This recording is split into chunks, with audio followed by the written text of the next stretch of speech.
Christmas Eve, and I was dying in an alley, sold like cattle, abandoned like trash. The man who'd ordered me as a bride took one look and turned away. My money? Stolen. My hope? Gone. I hadn't eaten in 3 days when 2 men found me in the dark, and they weren't there to help. I thought that was how my story would end, cold, hungry, and forgotten. Then a wagon rolled into that alley, and a cowboy's voice cut through the darkness. "Get up, you're coming home." I didn't know it then, but those 4 words would change everything. If you want to know how a woman with nothing became everything to a family that needed her just as much, stay with me until the end. And when you're done, hit that like button and comment what city you're watching from, because I want to see how far this story travels. The heat of late summer in Wyoming had a particular quality to it, dry and relentless, the kind that baked the earth until it cracked and made breathing feel like swallowing dust. Even as the sun began its slow descent toward the horizon, the air shimmered with residual warmth, clinging to skin and clothes like an unwelcome memory. Marion Cross sat behind the Silver Spur Inn, with her back pressed against the rough wooden planks of the building, her carpet bag clutched to her chest like a shield. The bag contained everything she owned in the world: 2 dresses, a hairbrush with several missing bristles, a tin cup, and a small Bible her mother had given her before the fever took her. It wasn't much, but it was hers. Or at least it had been. Now even that felt uncertain. 3 days. 3 days since she'd stepped off the train with her heart hammering against her ribs, scanning the platform for the face she'd only seen in a single daguerreotype. 3 days since Silas Pemberton had taken one long look at her and said, "No, this won't do." Marion closed her eyes against the memory, but it played behind her eyelids anyway, vivid and cruel. She'd been wearing her best dress, or what passed for best when you'd been a seamstress's assistant in Philadelphia with barely enough income to keep body and soul together. The fabric was clean, if worn thin at the elbows. Her hair had been pinned carefully beneath her bonnet. She'd practiced her smile in the train's small mirror, trying to look pleasant, hopeful, worthy. Silas Pemberton hadn't cared about any of that. He was a prosperous merchant, the letter had said, looking for a wife of good character and reasonable appearance to manage his household. The arrangement had been made through an agency, everything proper, everything documented. Marion had signed papers, paid fees she could barely afford, and traveled nearly 2,000 miles on the promise of a new life. "You're older than the photograph suggested," Silas had said, his voice flat and dismissive. "And thinner. I was promised a woman of robust constitution." Marion had stood there on the platform, her single bag at her feet, while other passengers flowed around them like water around stones. "I'm 26, like," she'd managed to say, her voice smaller than she'd intended. "The photograph was taken only 6 months ago, and I'm quite healthy, I assure you. The arrangement is canceled." Silas had already been turning away. "I'll speak to the agency about a refund of my fees." "But," Marion had reached out, not quite touching his sleeve. "Mr. Pemberton, please. I've traveled so far. If you'd just give me a chance." "I've made my decision." He'd glanced at her then, and the coldness in his eyes had made her step back. "The agency will handle the matter of your return. Good day." And he'd left. Simply walked away and climbed into a waiting carriage while Marion stood frozen on the platform, her entire future crumbling around her like ash. She should have gotten back on the train right then. Should have used what little money she had left to purchase a ticket back east, back to the cramped boarding house and the endless stream of mending and alterations that had barely kept her fed. Should have accepted defeat and retreated. But something in her had refused. Maybe it was pride, foolish, stubborn pride that insisted she shouldn't have to slink back like a kicked dog. Maybe it was desperation, the knowledge that Philadelphia held nothing for her anymore except poverty and loneliness. Or maybe it was simply exhaustion, the bone-deep weariness of fighting so hard for so long only to be rejected once again. So she'd taken her bag and walked into town, looking for somewhere to stay while she figured out what to do next. The Silver Spur Inn had seemed reasonable enough. The building was weathered but solid, with a painted sign that showed only modest peeling. Marion had climbed the front steps and approached the desk, where a heavy-set woman with steel-gray hair was recording entries in a ledger. "I need a room, please," Marion had said. "Just for a few nights." The woman had looked up, her eyes sweeping over Marion in a single assessing glance. "That'll be $1.50 per night, in advance." Marion had reached for the small purse tucked inside her carpet bag and found nothing. Her hands had moved frantically, searching every pocket and fold of fabric. The purse had been there on the train. She'd checked it just before arriving, counting her remaining funds. $8.35. Enough for a few nights' lodging and meals while she sorted out her options. Now it was gone. Marion's voice had cracked. "I had money. In my bag. Someone must have taken it when you weren't looking?" The woman's tone had held no sympathy. "Happens all the time to folks fresh off the train. Thieves can spot easy marks a mile away." "Please." Marion had gripped the edge of the desk. "I'll find a way to pay you. I'm a skilled seamstress. I could work." "I don't need a seamstress. I need paying customers." The woman had already returned her attention to the ledger. "There's a boarding house 2 streets over. Mrs. Henley sometimes takes on help in exchange for a bed. Otherwise, you're on your own." Marion had found the boarding house. Mrs. Henley had taken one look at her and said, "I already got 3 girls doing laundry and cleaning. Don't need another. Try the saloon. They're always looking for serving girls." The saloon had made Marion's skin crawl the moment she'd stepped inside. The proprietor, a man with yellowed teeth and wandering hands, had looked her over with an expression that made her stomach turn.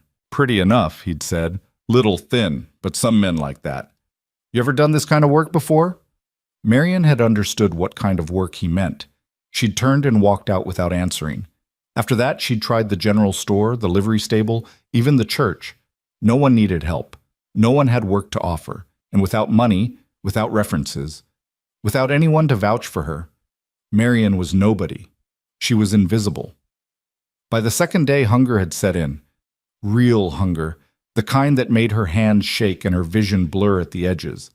She'd been hungry before, plenty of times, but always with the knowledge that eventually there would be something, even if just a crust of bread or a thin soup.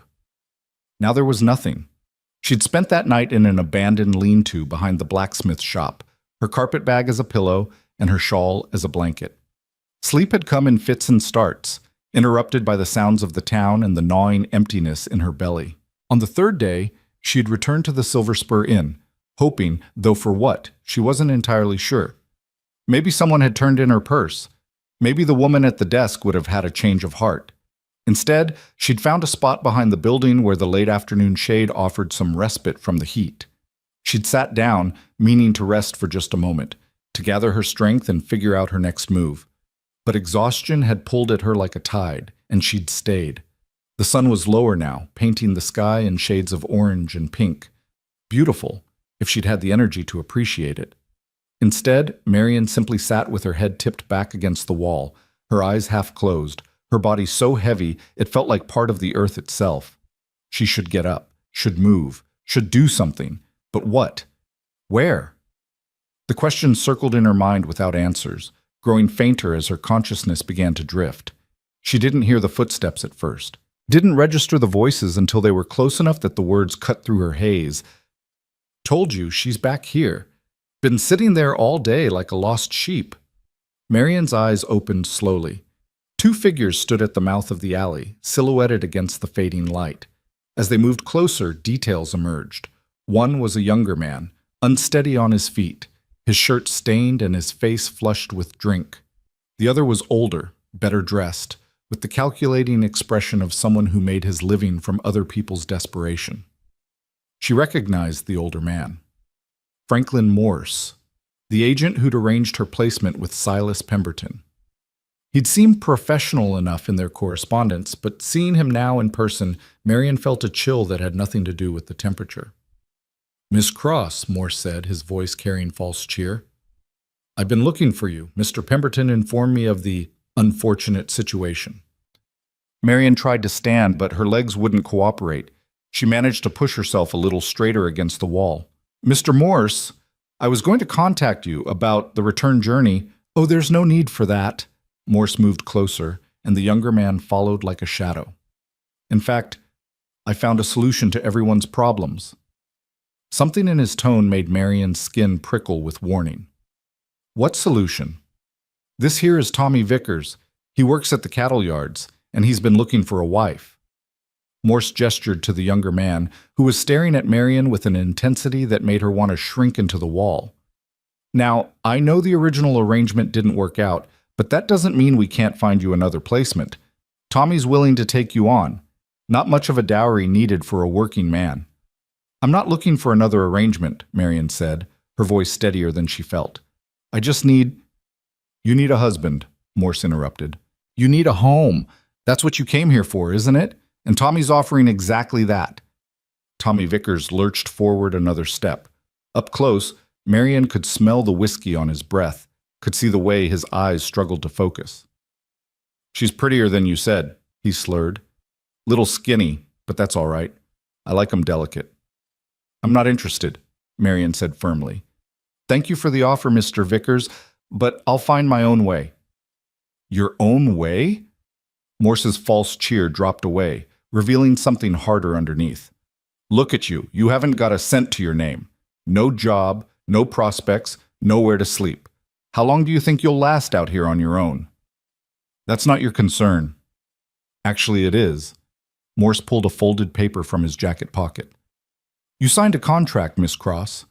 An agreement to enter into marriage upon arrival in Wyoming. The contract doesn't specify which marriage, and Tommy here is willing to honor it.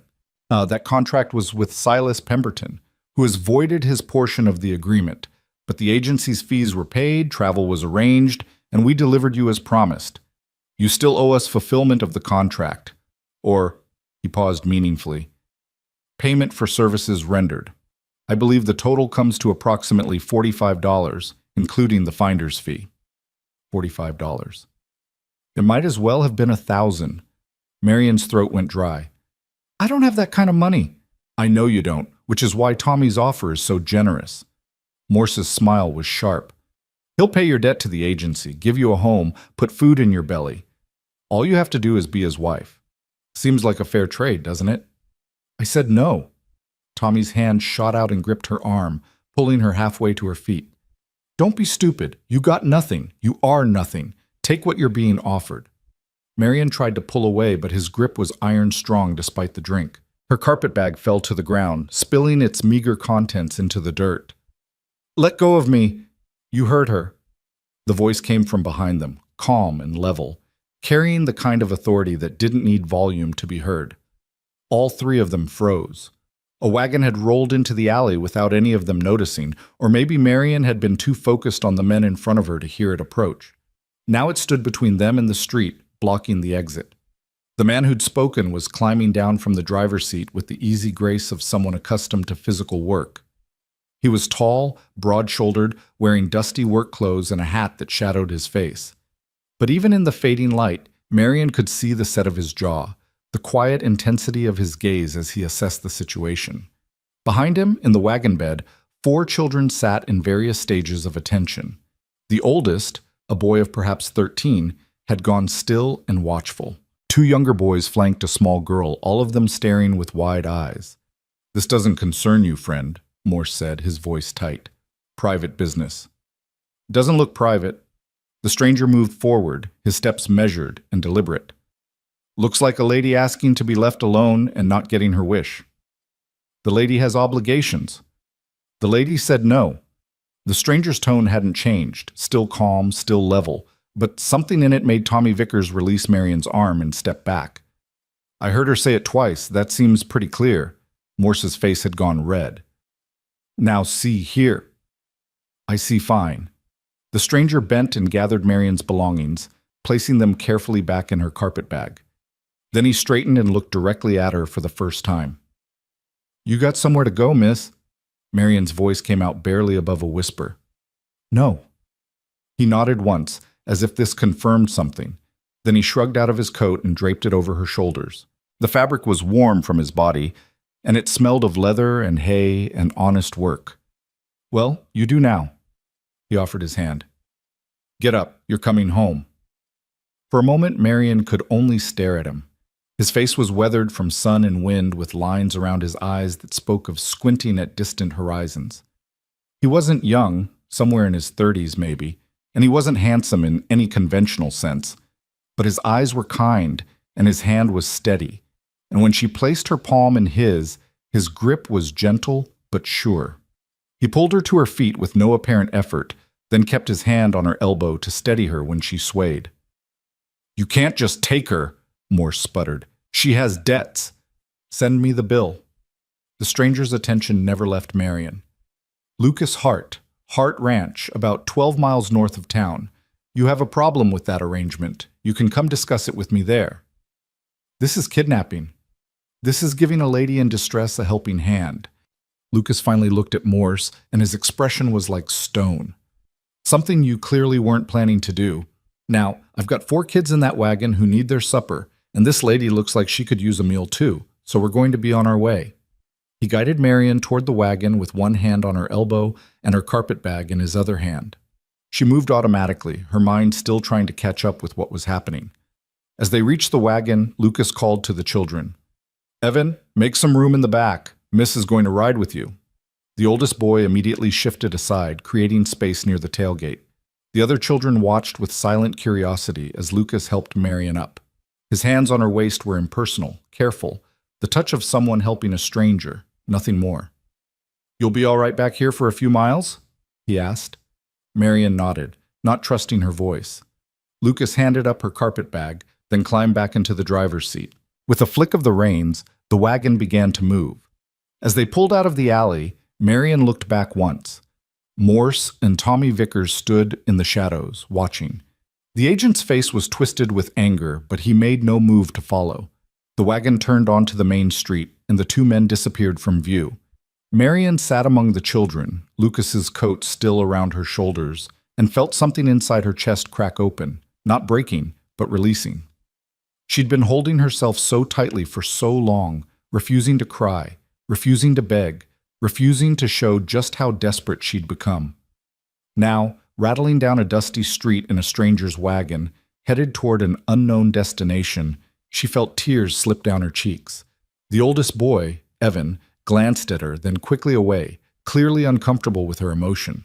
But the little girl, who couldn't have been more than 5 or 6, leaned against Marion's side with the easy trust of childhood. "Don't cry," the girl said softly. "Pa always makes things better." Marion didn't know how to respond to that, so she simply put her arm around the small, warm body beside her and watched as the town of Bridger Falls grew smaller behind them. The sun had nearly set now, painting the sky in deep purples and blues. Ahead, the road stretched out into open country, flanked by rolling hills and distant mountains. The air was cooler now, carrying the scent of sage and grass. Marion had no idea where she was going, didn't know who Lucas Hart really was, or why he'd stopped to help her, or what he expected in return. She should probably be frightened, should probably be questioning the wisdom of leaving with a strange man and his children. But she wasn't frightened. For the first time in 3 days, maybe longer, she felt something other than despair. She felt hope. And as the wagon carried her away from Bridger Falls and into the gathering dusk, Marion Cross allowed herself to believe that maybe, just maybe, her story wasn't over after all. Maybe it was just beginning. The wagon's rhythm was steady and surprisingly soothing, the creak of wood, the soft thud of hooves on packed earth, the occasional jingle of harness. Marion sat in the back, surrounded by children who studied her with varying degrees of interest and wariness. Evan, the oldest, had gone back to staring at the horizon, his jaw set in a way that reminded Marion of Lucas. He had the same strong bone structure, the same serious eyes. Next to him sat 2 younger boys who looked enough alike to be twins, though one was slightly larger.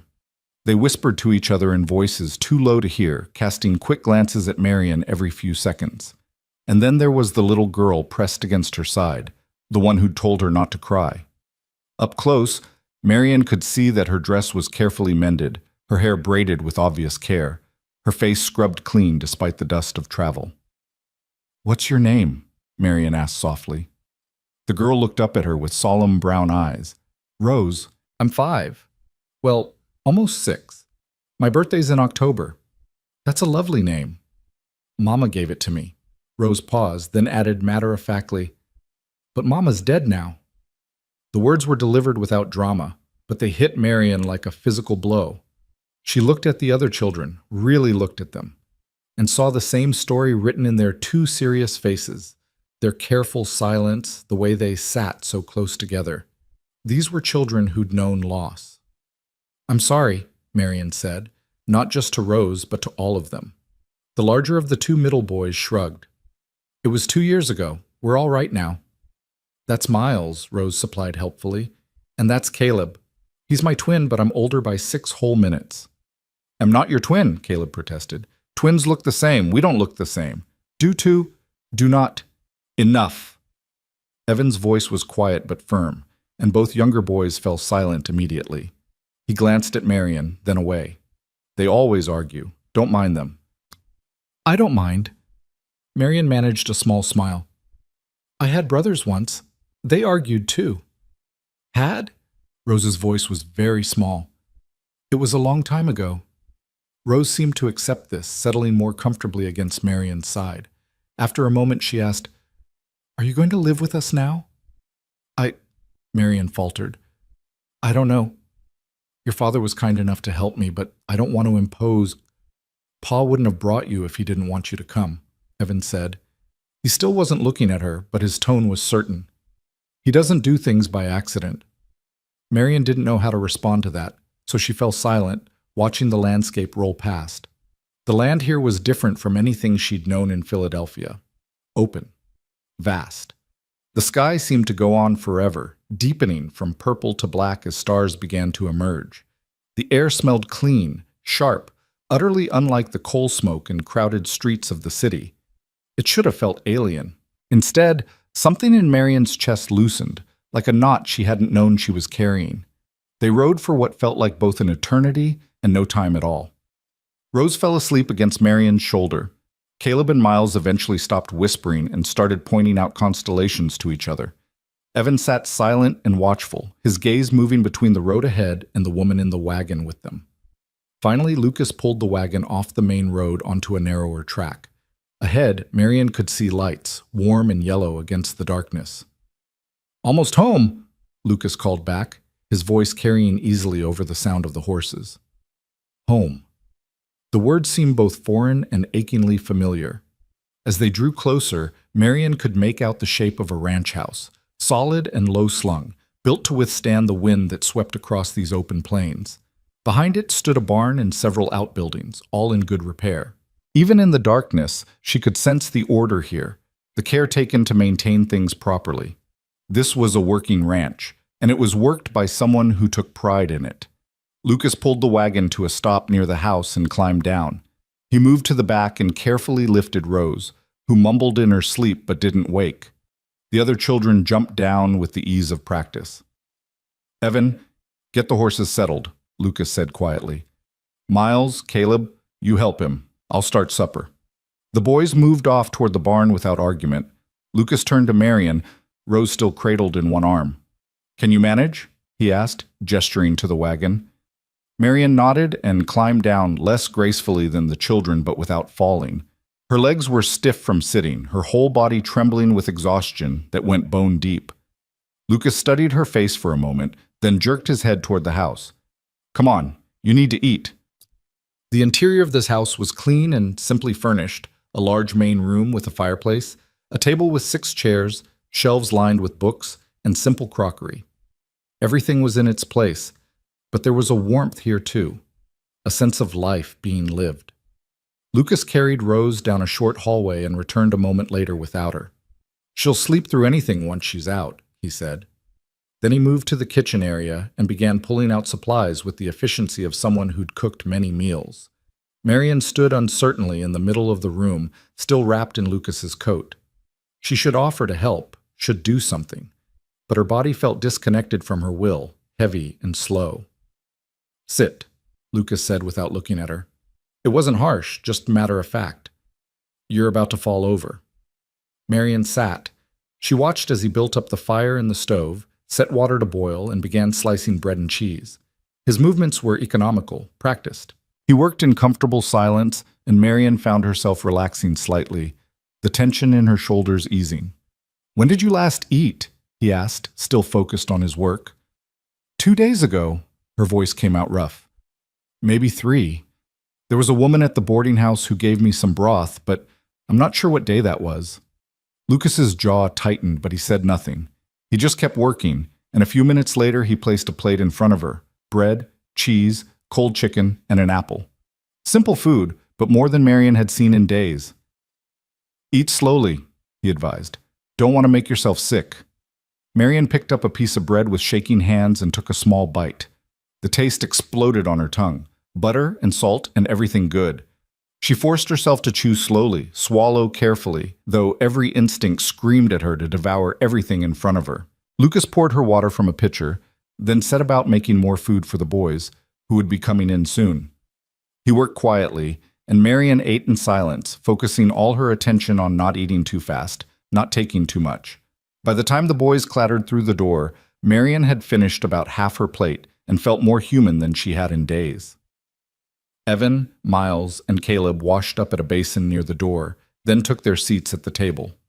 They ate together, the strange assembled family, and nobody asked Marion questions. Nobody demanded explanations.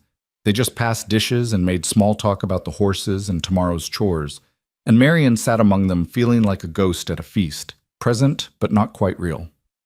When the meal was finished, the boys cleared the table without being asked. Lucas washed while Evan dried, and the younger boys swept the floor. They moved together like parts of a well-oiled machine, each knowing their role. "Miss Cross." Lucas's voice made her look up. He'd hung up the dish towel and was watching her with that same calm, assessing gaze. "We've got a spare room. Used to be for storage, but it's got a bed and a window. You're welcome to it for tonight. Tomorrow, we'll figure out the rest." Marion's throat felt tight. I can't pay you. I don't have anything." "Didn't ask you to pay." Lucas's tone was gentle but firm. "Asked if you needed a place to sleep. Answer's pretty obvious." "But tomorrow," he repeated. "For now, just rest." He showed her to a small room off the main hallway. It was simple. A narrow bed with clean sheets, a small dresser, a window with curtains that someone had sewn by hand. There was a rug on the floor and a lamp on the dresser, already lit. "Washroom's at the end of the hall," Lucas said. "There's water in the pitcher if you need it. Boys and I are early risers, but don't feel like you need to be up at dawn. Sleep as long as you need." Marion clutched her carpet bag to her chest. "Mr. Hart, Lucas. She forced herself to meet his eyes. "Why are you doing this? You don't know me. I could be anyone. I could be—" "You're someone who needed help," he said simply. "That's enough." He left before she could respond, closing the door softly behind him. Marion stood in the middle of the small room and felt the last of her composure crumble. She sank onto the bed, her bag still clutched in her arms, and let herself cry, really cry, for the first time since she'd stepped off that train 3 days ago. She cried for the humiliation of Silas Pemberton's rejection, for the theft of her money and the days of hunger and fear, for the men who'd cornered her in that alley and the way they'd looked at her like she was property to be traded. But she also cried with relief, because for the first time in longer than she could remember, she was safe, fed, warm. She didn't know what tomorrow would bring. Didn't know if Lucas would change his mind, or if those men from town would come looking for her, or if this was just a brief respite before everything fell apart again. But tonight, she had a bed. She had food in her stomach. She had a locked door between her and the world. It was enough. It had to be enough. Marion eventually rose and washed her face in the basin, changed into her nightgown, and climbed between the clean sheets. The bed was soft, the pillow smelled like lavender, and through the window she could see stars scattered across the sky like diamonds. She closed her eyes and, for the first time in 3 days, slept without fear. Morning came with the sound of roosters and the low murmur of voices from the kitchen. Marion woke slowly, disoriented at first by the unfamiliar surroundings. Then memory flooded back. The wagon, the ranch, Lucas Hart's quiet offer of sanctuary. She sat up, wincing at the stiffness in her muscles. The room was bright with early sunlight streaming through the curtains, illuminating dust motes that danced in the air. Outside she could hear the sounds of a working ranch coming to life. Horses nickering, the clang of metal on metal, boots on wooden planks. Marion dressed quickly in her other dress, the one that wasn't quite as worn as what she'd been wearing yesterday.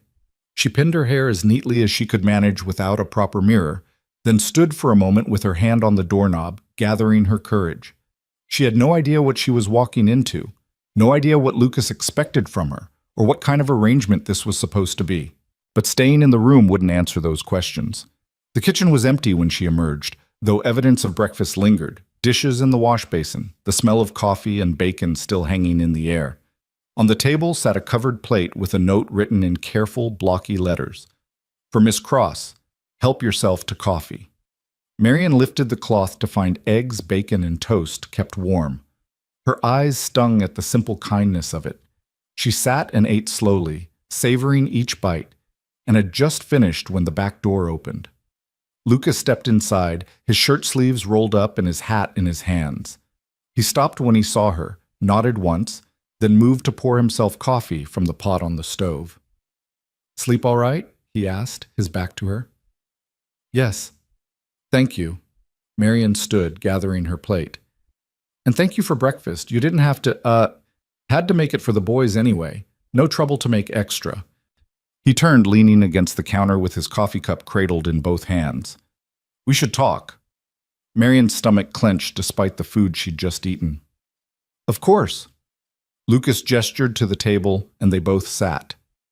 He was quiet for a moment, studying his coffee as if it held answers. When he finally spoke, his voice was measured and careful. "I'm not going to ask about your business. What happened before yesterday, that's yours to tell or not tell, as you see fit. But I do need to understand what you're running from, if it's going to show up on my doorstep." "I'm not running from anything illegal," Marian said quickly. "I came here as a mail-order bride. The man who arranged for me, Silas Pemberton, he rejected me the moment I arrived. Then my money was stolen, and I couldn't afford passage back east. That agent, Franklin Morse, he tried to force me into another arrangement with that man, Tommy Vickers." Lucas's expression didn't change, but something flickered in his eyes. "Morse has a reputation, not a good one. He's been investigated twice for trafficking women under false pretenses." "I signed a contract," Marian continued. "Morse says I owe the agency $45. I don't have it. I don't have anything." "The contract was with Pemberton, not with Morse's agency. And even if it wasn't, you can't be forced into marriage to settle a debt. That's not how the law works." Lucas took a sip of coffee. "Morse was trying to scare you into accepting Vickers. Once you did, he'd get his money from Vickers and wash his hands of the whole thing. You think he'll come here?" "Maybe. Probably not right away. He'll want to see if you come crawling back on your own first. But if he does come, I'll handle it." Lucas set down his cup and looked at her directly. "Here's what I'm offering. You can stay here, help with the house and the kids, for as long as you need to figure out what you want to do next. You won't owe me money. You won't owe me anything except honest work. When you're ready to leave, I'll make sure you have enough for passage wherever you want to go." Marian stared at him. "Why would you do that?" Lucas was quiet for a long moment. When he spoke, his voice was soft, almost distant. "My wife, Sarah, she died 2 years ago. Fever. It came on fast and took her before we could even get the doctor out here. Since then, it's been me and the kids trying to manage. Evan does his best to help, but he's 13. He shouldn't have to be raising his brothers and sister." He paused, turning the coffee cup in his hands. "I've been thinking about hiring someone to help with the house, but I haven't found anyone I trust. Most women in town either want to get married or they're already married. The ones who aren't, well, they're not the kind I'd want around my children. You're in need of a place. I'm in need of help. Seems like we could help each other." "You're trusting me with your children based on 5 minutes in an alley. I'm trusting my gut, and my gut says you're someone who's had a run of bad luck but isn't looking for handouts. You were sitting behind that inn half-starved, but you weren't begging. You weren't crying. You were just enduring. That tells me something about your character." Marian's throat felt tight. "What if I'm not good with children?" A hint of a smile touched Lucas's mouth. "Rose fell asleep on you in about 10 minutes. That's a record. Girl usually won't settle for anyone but me." Before Marian could respond, the back door burst open and Caleb tumbled in, followed closely by Miles. Both boys were flushed and breathing hard. "Pa, the fence in the south pasture is down again," Miles announced. "Same spot as last week." Lucas sighed and stood. That old post finally give up? Snapped clean through. Horses are still in the pasture, but they could wander if we don't fix it soon. All right. Get Evan and the tools. We'll head out after I finish my coffee.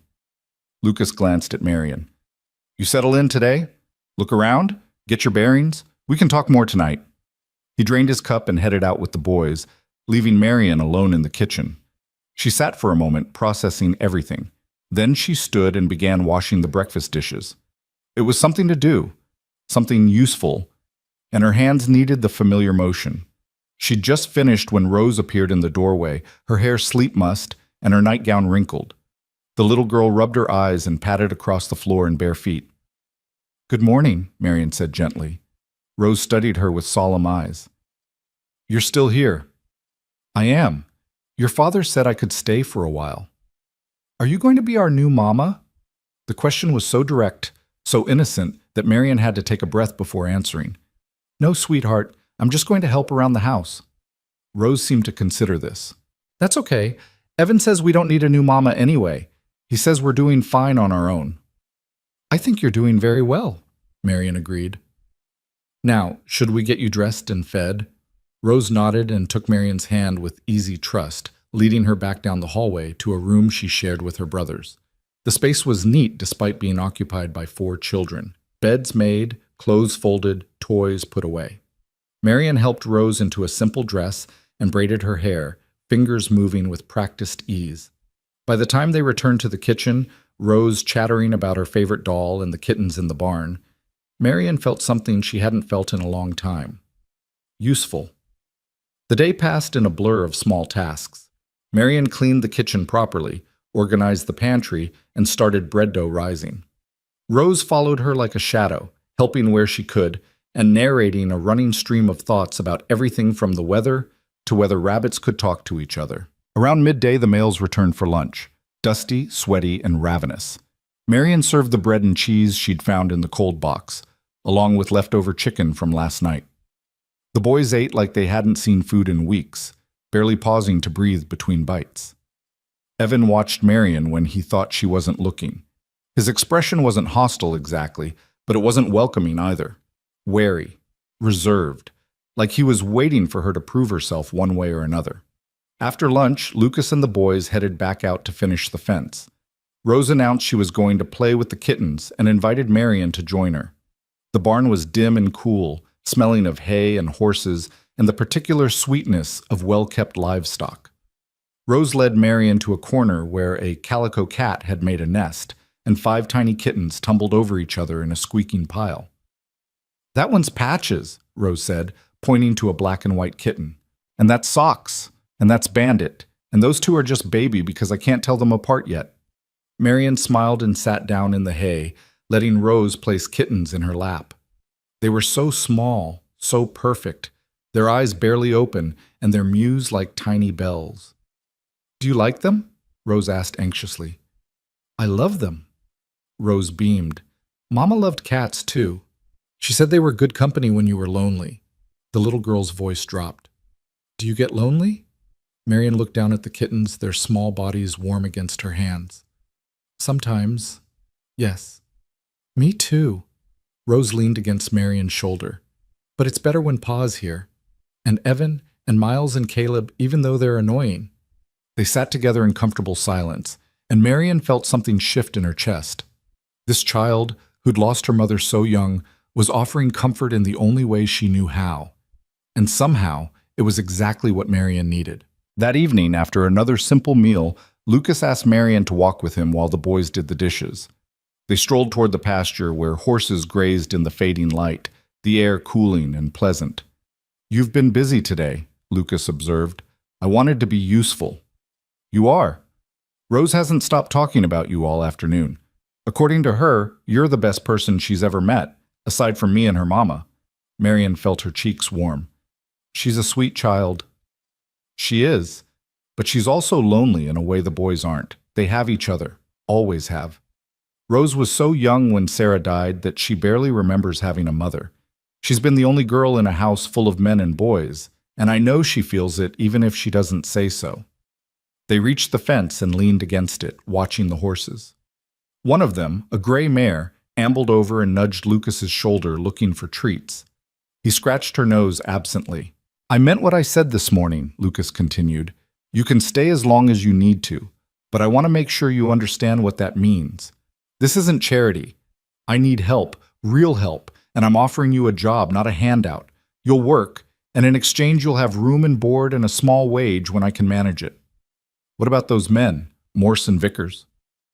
"Let me worry about them." Lucas's jaw tightened. "Men like that are bullies. They prey on people who can't fight back. But they're also cowards.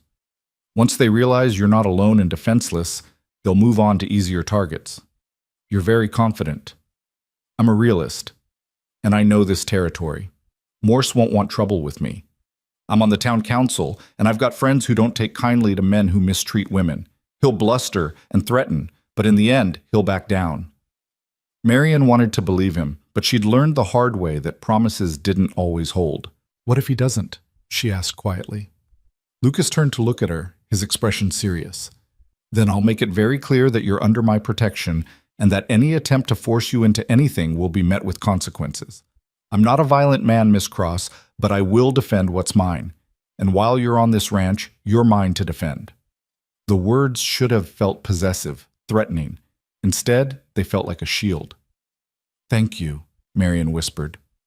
They stood in companionable silence as the sun set, painting the sky in shades of orange and pink. In the distance, Marian could hear the boys' voices raised in some kind of argument, followed by Evan's quieter intervention. Normal sounds, family sounds. "Tell me about your wife," Marian said suddenly. "If you don't mind."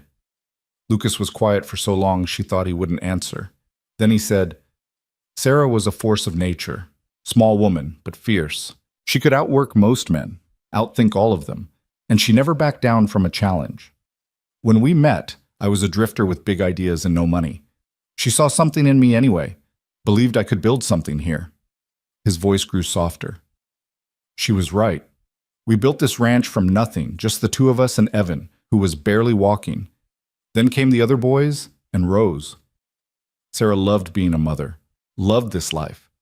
When the fever took her," he stopped, swallowed hard.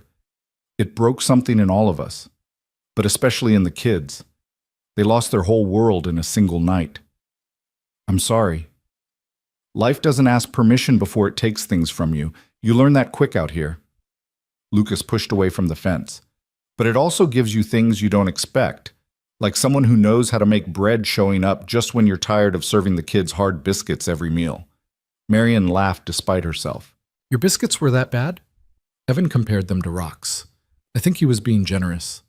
They walked back toward the house, and Marian felt something unfamiliar blooming in her chest. Not quite happiness, it was too soon for that, but maybe the beginning of peace. 3 days passed in a rhythm that became almost comfortable. Marian woke early, helped prepare breakfast, and spent her days managing the household while Lucas and the boys worked the ranch. She cooked, cleaned, mended clothes, and slowly began to understand the patterns of this family. Evan remained reserved but had stopped watching her with quite so much suspicion. Miles and Caleb had decided she was acceptable, especially after she'd helped them build a trap for catching lizards, a project that had resulted in chaos, laughter, and exactly 0 captured lizards. Rose had become her constant companion, following Marian through her tasks and chattering endlessly about everything and nothing, and Lucas was steady, quiet. He treated Marian with careful respect, never presuming, never crossing the unspoken boundaries between employer and employee. But sometimes she caught him watching her with an expression she couldn't quite read. On the 4th morning, everything changed. Marian was hanging laundry in the yard, Rose playing nearby with her doll, when she heard the sound of horses approaching. She turned to see 2 riders coming up the drive, and her stomach dropped when she recognized them. Franklin Morse sat astride a bay gelding, his face set in grim determination. Beside him rode Tommy Vickers, looking more sober than he had in the alley, but no less dangerous. Marian's hands froze on the wet sheet she'd been pinning. Rose looked up, sensing her tension. "Who's that?" the little girl asked. "Go inside," Marian said quietly. "Find your father." "But now, Rose, please." Something in Marion's voice made Rose obey without further argument. She gathered her doll and ran for the barn where Lucas was working. Marion stood her ground as the two men dismounted. Morse's smile was all teeth and no warmth. "Miss Cross, I thought I might find you here." "Mr. Morse," Marion kept her voice level. "What do you want?" "What I want is for you to honor your contract. You signed an agreement that Mr. Pemberton voided when he rejected me. The agreement was with the agency, not with Pemberton specifically, and Tommy here is willing to honor it in Pemberton's place." Morse pulled a folded document from his jacket. "Everything legal and proper. All you have to do is come back to town and sign the new papers." "I'm not interested." Tommy Vickers stepped forward, his face flushed. "Now see here, you don't have a choice in this. You owe money, and I'm offering to pay it. That makes you mine." "I'm not yours. I'm not anyone's." Marion's voice shook slightly, but she didn't back down. "I told you in town, and I'm telling you now, I'm not marrying you." "You think you can just hide out here on Hart's ranch?" Morse's voice turned sharp. "Playing house with his kids? Lucas Hart is a good man, but he's not going to protect you forever. Sooner or later, you'll have to face reality. The reality is that she's employed here, doing honest work for honest pay." Lucas's voice came from behind Marion, calm but carrying steel underneath. "And she doesn't owe you a damn thing." Marion turned to see Lucas walking toward them, Evan close behind. The boy's hands were clenched into fists, his young face hard with anger. Morse's expression soured. "Hart, I should have known you'd stick your nose into this. It's my ranch, my employee. That makes it my business." Lucas stopped beside Marion, his presence solid and reassuring. "Now you've said your piece, time for you to leave." "We're not leaving without her," Tommy said stubbornly. She doesn't owe you anything," Lucas interrupted. "Your so-called contract isn't worth the paper it's written on. You want to take this to a judge, go ahead, but I'm guessing you won't because you know exactly how that would turn out." Morse's face reddened. "You can't just keep her here against the law." "I'm not keeping her anywhere. She's free to leave any time she chooses. But she's choosing to stay. You got a problem with that? Take it up with Sheriff Dawson. I'm sure he'd be very interested to hear about how you're trying to force women into marriage to settle debts." The mention of the sheriff made Morse's expression falter. Lucas noticed and pressed his advantage. "In fact, why don't we all ride into town right now and discuss this with him? I'm sure he'd love to hear about your business practices, Morse. All those women you've placed who mysteriously end up with men they never agreed to marry. The ones who try to leave and find themselves facing threats and coercion." "That's slander. It's truth, and you know it." Lucas's voice was cold now.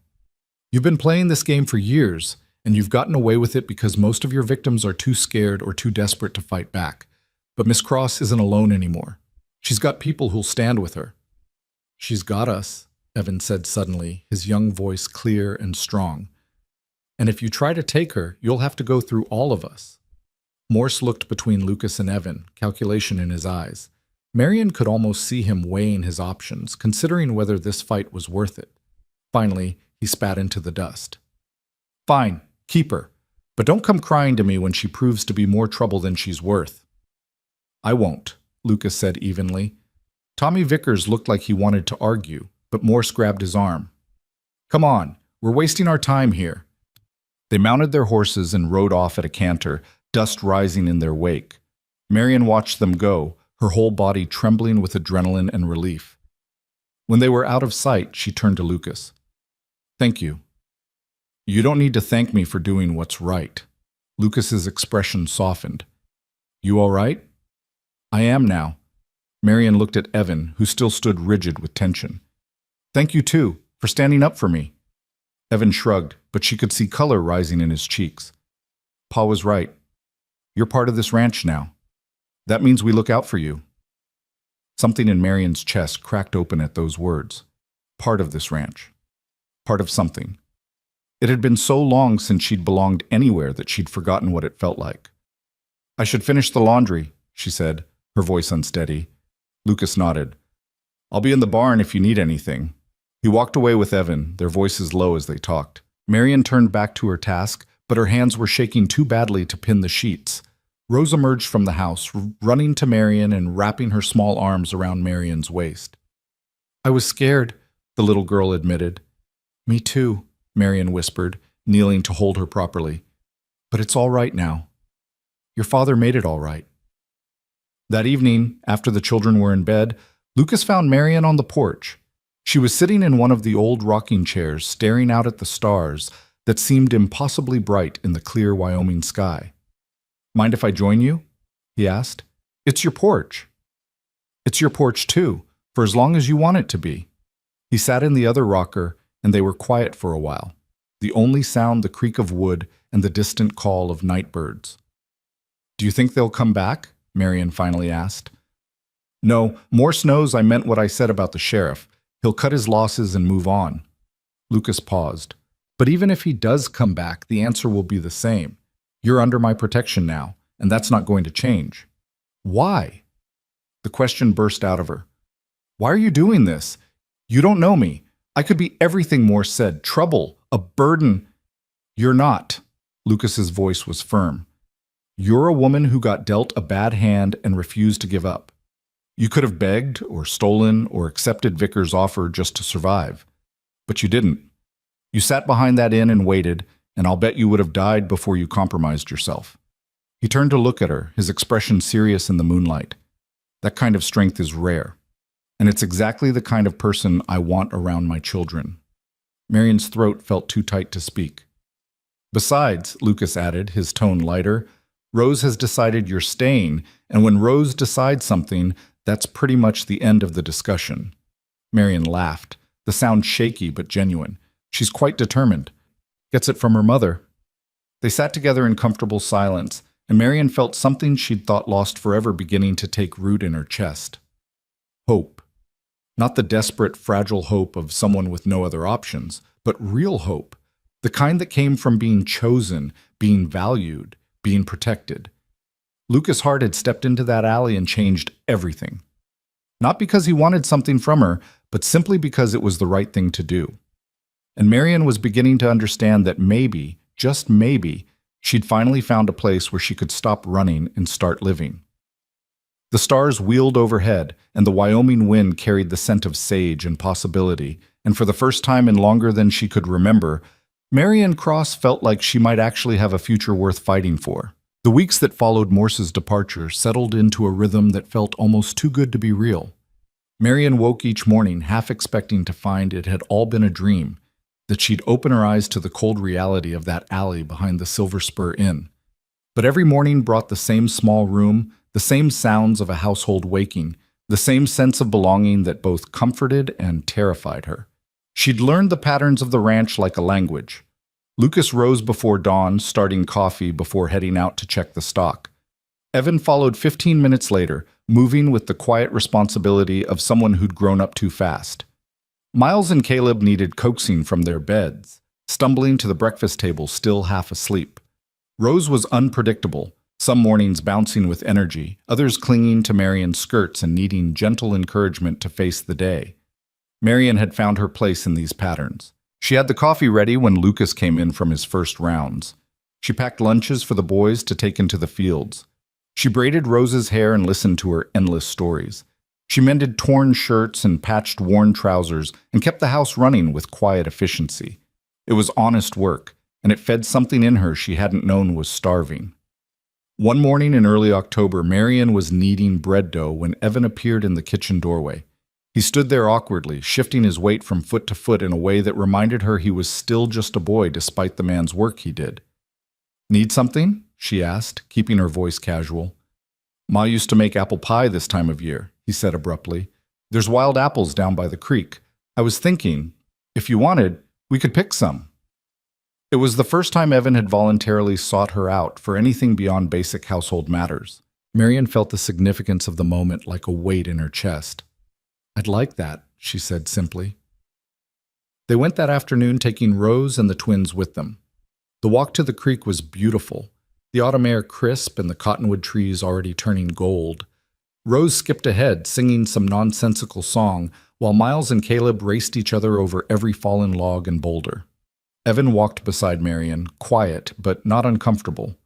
When they reached the apple trees, gnarled and wild and heavy with small tart fruit, he showed her which ones Sarah had preferred. She said the little ones made the best pies, he explained, reaching up to pluck a reddish apple from a high branch. Bigger ones are too sweet, too soft. These have more flavor. Marian took the apple he handed her, turning it over in her palm. Your mother sounds like she was a wonderful cook. She was good at everything. Evan's voice was matter-of-fact, but Marian heard the grief underneath. Pa says I'm like her that way. Good with my hands, good at figuring things out. I can see that. You work harder than most grown men I've known. Evan's ears went pink, but he looked pleased. They picked in companionable silence for a while, filling the baskets they'd brought. Rose tried to help, but kept eating more apples than she collected. The twins had abandoned picking entirely in favor of building a dam in the creek. Can I ask you something? Evan said suddenly. Of course. Are you going to stay? Marian's hand stilled on the apple she'd been reaching for. Your father said I could stay as long as I needed to. That's not what I asked. Evan looked at her directly, his young face serious. People say things like that, but then they leave anyway. Ma used to have friends who'd promised to visit, to write, to stay in touch.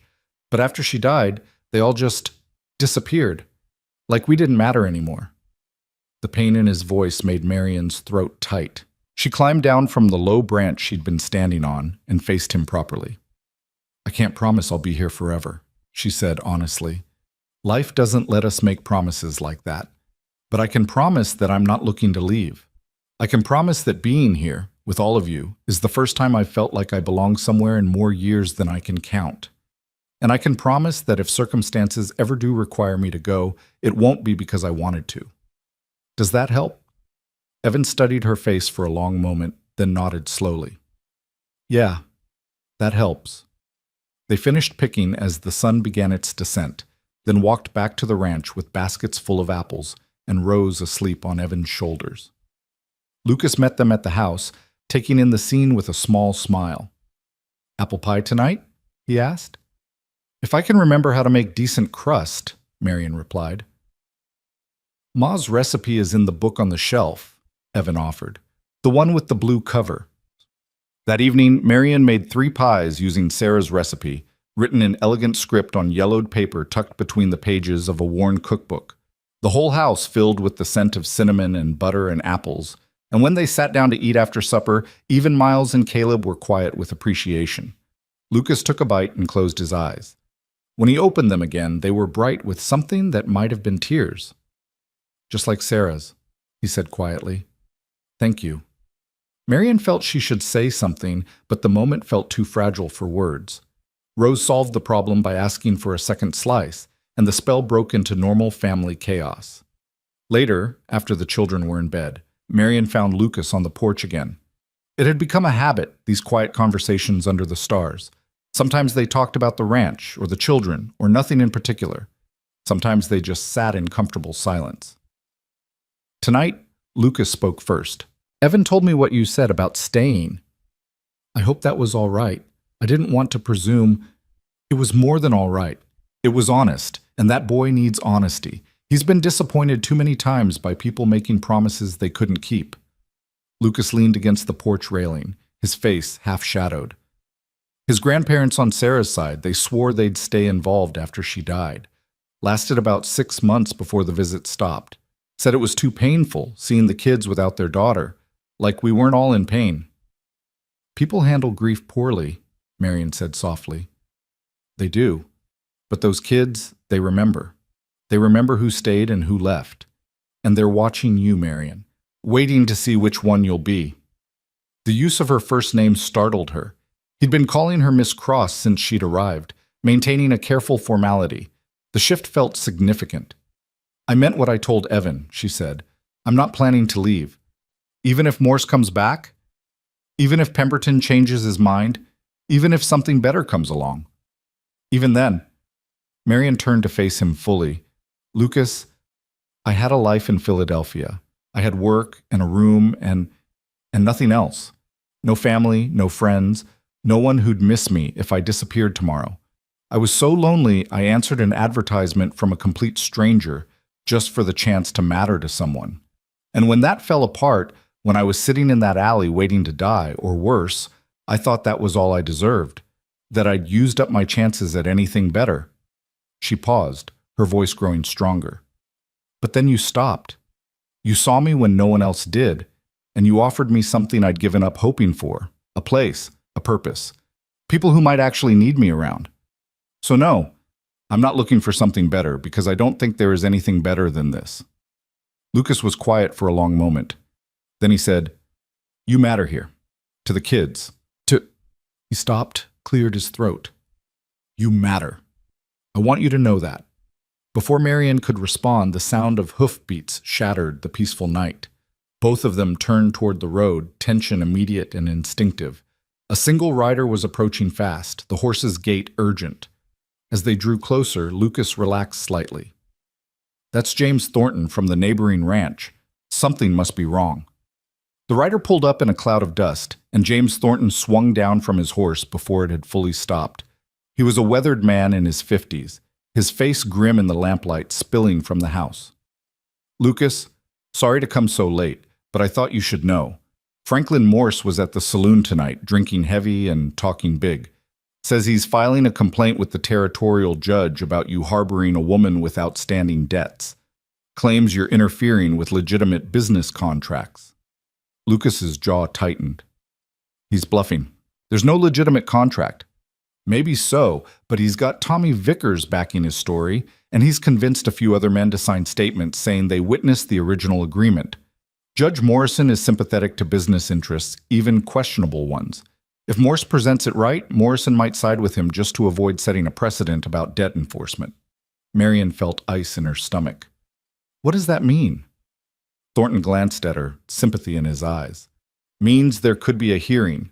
If the judge rules in Morse's favor, you could be legally obligated to either pay the debt or honor the contract. And if you can't pay—" "She's not honoring any contract with Tommy Vickers," Lucas said flatly. "I'll pay the debt myself if it comes to that." "Lucas, no," Marion started, but he cut her off with a look. "Not up for discussion, but it won't come to that. I know Judge Morrison. He's got his quirks, but he's not corrupt. Once he hears the full story, he'll throw Morse's complaint out." "When's the hearing?" Lucas asked Thornton. 3 days. Monday morning at the courthouse. Morse made sure half the town heard about it. He's trying to make an example of you, Lucas. Show that even a man of your standing can't just ignore legal obligations." After Thornton left, Lucas and Marion sat back down on the porch. The peaceful mood from earlier was shattered, replaced by tension and worry. "I'm sorry," Marion said quietly. "I've brought nothing but trouble to your doorstep. You've brought capable hands, good cooking, and the first genuine laughter I've heard from Rose in 2 years. That's not trouble." Lucas's voice was firm. "Morse is the problem, not you. And Monday we're going to make sure everyone knows it." The next 3 days passed in a strange kind of limbo. The household routines continued, but underneath everything was a current of anxiety. Evan became more protective, following Marion around like a silent guardian. Rose grew clingy, sensing the tension even if she didn't understand its source. Miles and Caleb were quieter than usual, their typical rowdiness subdued. Lucas spent hours going through paperwork, writing letters, and riding into town to speak with people Marion never met. He wouldn't tell her the details, just said he was building their case.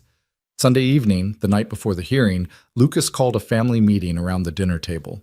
All 4 children sat with unusual stillness, their faces serious. "Tomorrow, Miss Marion and I have to go to town for a hearing," Lucas explained, his tone calm but honest.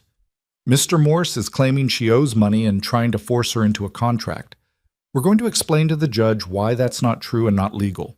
Evan, you'll be in charge while we're gone. Mrs. Thornton has agreed to check in around midday." "What if the judge says she has to leave?" Rose's voice was very small. "He won't," Lucas said with more confidence than Marion felt. "But if something unexpected happens, I want you all to remember that we're a family. We stick together and we take care of our own. Miss Marion is our own now, understood?" 4 heads nodded solemnly.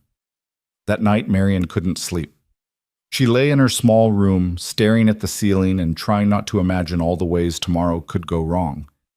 Around midnight, she gave up and went to the kitchen for water. Lucas was already there, sitting at the table with papers spread in front of him. He looked up when she entered, unsurprised. "Couldn't sleep either?" he asked. "Too many thoughts."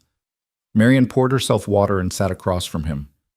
Lucas, if the judge rules against us, I want you to let me pay the debt however I have to. I won't let you sacrifice for me. And I won't let Morse bully you into a marriage you don't want. We're past that kind of barbarism, even out here. Lucas gathered his papers into a neat stack. I've been thinking about this all wrong. Morse wants to make this about contracts and debts and legal obligations. But that's not what this is really about. Then what is it about? Control. Power. He makes his living convincing desperate women they have no choices, then profiting when they accept whatever he offers. You're dangerous to him because you said no. You found another option, a better option, and that threatens his entire business model. If you can escape, other women might try too. Marian hadn't thought about it that way. So what do? We make sure the judge understands that. We show him you're not some runaway bride shirking obligations. You're a woman who was defrauded, abandoned, and then targeted by a predator. We show him that Morse's business is exploitation dressed up in legal language. And we make him see that ruling in Morse's favor sets a precedent that could hurt a lot of women who come after you. Lucas's eyes met hers across the table. You're not just fighting for yourself tomorrow, Marian. You're fighting for every woman who might find herself in a similar situation. That's why we can't lose. The weight of it settled on Marian's shoulders, but instead of crushing her, it felt like armor. Lucas was right. This was bigger than just her. Then we won't lose, she said quietly. Monday morning dawned clear and cold. Marian dressed in her best dress, the one she'd worn when she first arrived, carefully cleaned and pressed. She braided her hair simply and looked at herself in the small mirror, trying to see what the judge would see. A woman. Just a woman. Neither a commodity nor a burden, just someone trying to live with dignity. The ride to town was quiet. Lucas drove the wagon with Marian beside him, both of them lost in their own thoughts. The children had hugged her goodbye with fierce intensity, and Marian had promised to come back. She intended to keep that promise. The courthouse was a simple building on the main street, already crowded with people when they arrived. Marian felt their stares, heard the whispers. Morse had done his work well. Half the town had turned out to watch the spectacle. Inside, the courtroom was smaller than Marian expected. Judge Morrison sat behind a raised desk, a stern-looking man in his 60s with iron-gray hair and sharp eyes. Morse and Tommy Vickers sat at one table with a lawyer Marian didn't recognize. Lucas led her to the other table, where they sat alone. "Lucas, where's our lawyer?" Marian whispered. "We don't need one. Truth stands on its own." Before Marian could respond, the judge called the hearing to order. His voice was gravelly but clear as he outlined the complaint Morse had filed. Mr. Morse claims that Miss Marian Cross entered into a binding contract with his agency to marry upon arrival in Wyoming, that said marriage was arranged and paid for, and that Miss Cross is now in breach of that contract. He further claims that Mr. Hart is harboring her in violation of legitimate business agreements. Mr. Morse, present your case. Morse's lawyer stood and painted a picture of Marian as a dishonest woman who'd taken advantage of his client's services and then reneged on her obligations. He presented the original contract, travel receipts, and statements from several men who claimed to have witnessed the arrangement. The agency fulfilled its obligations, the lawyer concluded. They brought Miss Cross to Wyoming as agreed. The fact that the original placement didn't work out is unfortunate, but it doesn't void Miss Cross's obligation to enter into a marriage or repay the agency's costs. Mr. Vickers has generously offered to honor the contract in place of the original client, providing Miss Cross with exactly what she came here seeking, a husband and a home. Her refusal to accept this reasonable solution is a clear breach of contract. Judge Morrison listened without expression, making occasional notes. When Morse's lawyer sat down, the judge looked at Lucas. "Mr. Hart, I understand you're representing yourself and Miss Cross." Lucas stood. "I am, Your Honor, and with respect to opposing counsel, nearly everything he just said is either misleading or outright false." A murmur ran through the courtroom. Lucas waited for it to subside, then continued. "First, the contract Miss Cross signed was with a specific individual, Silas Pemberton. When Mr. Pemberton rejected her upon arrival, that contract was voided by his own actions, not hers. Second, the agency did not fulfill its obligations.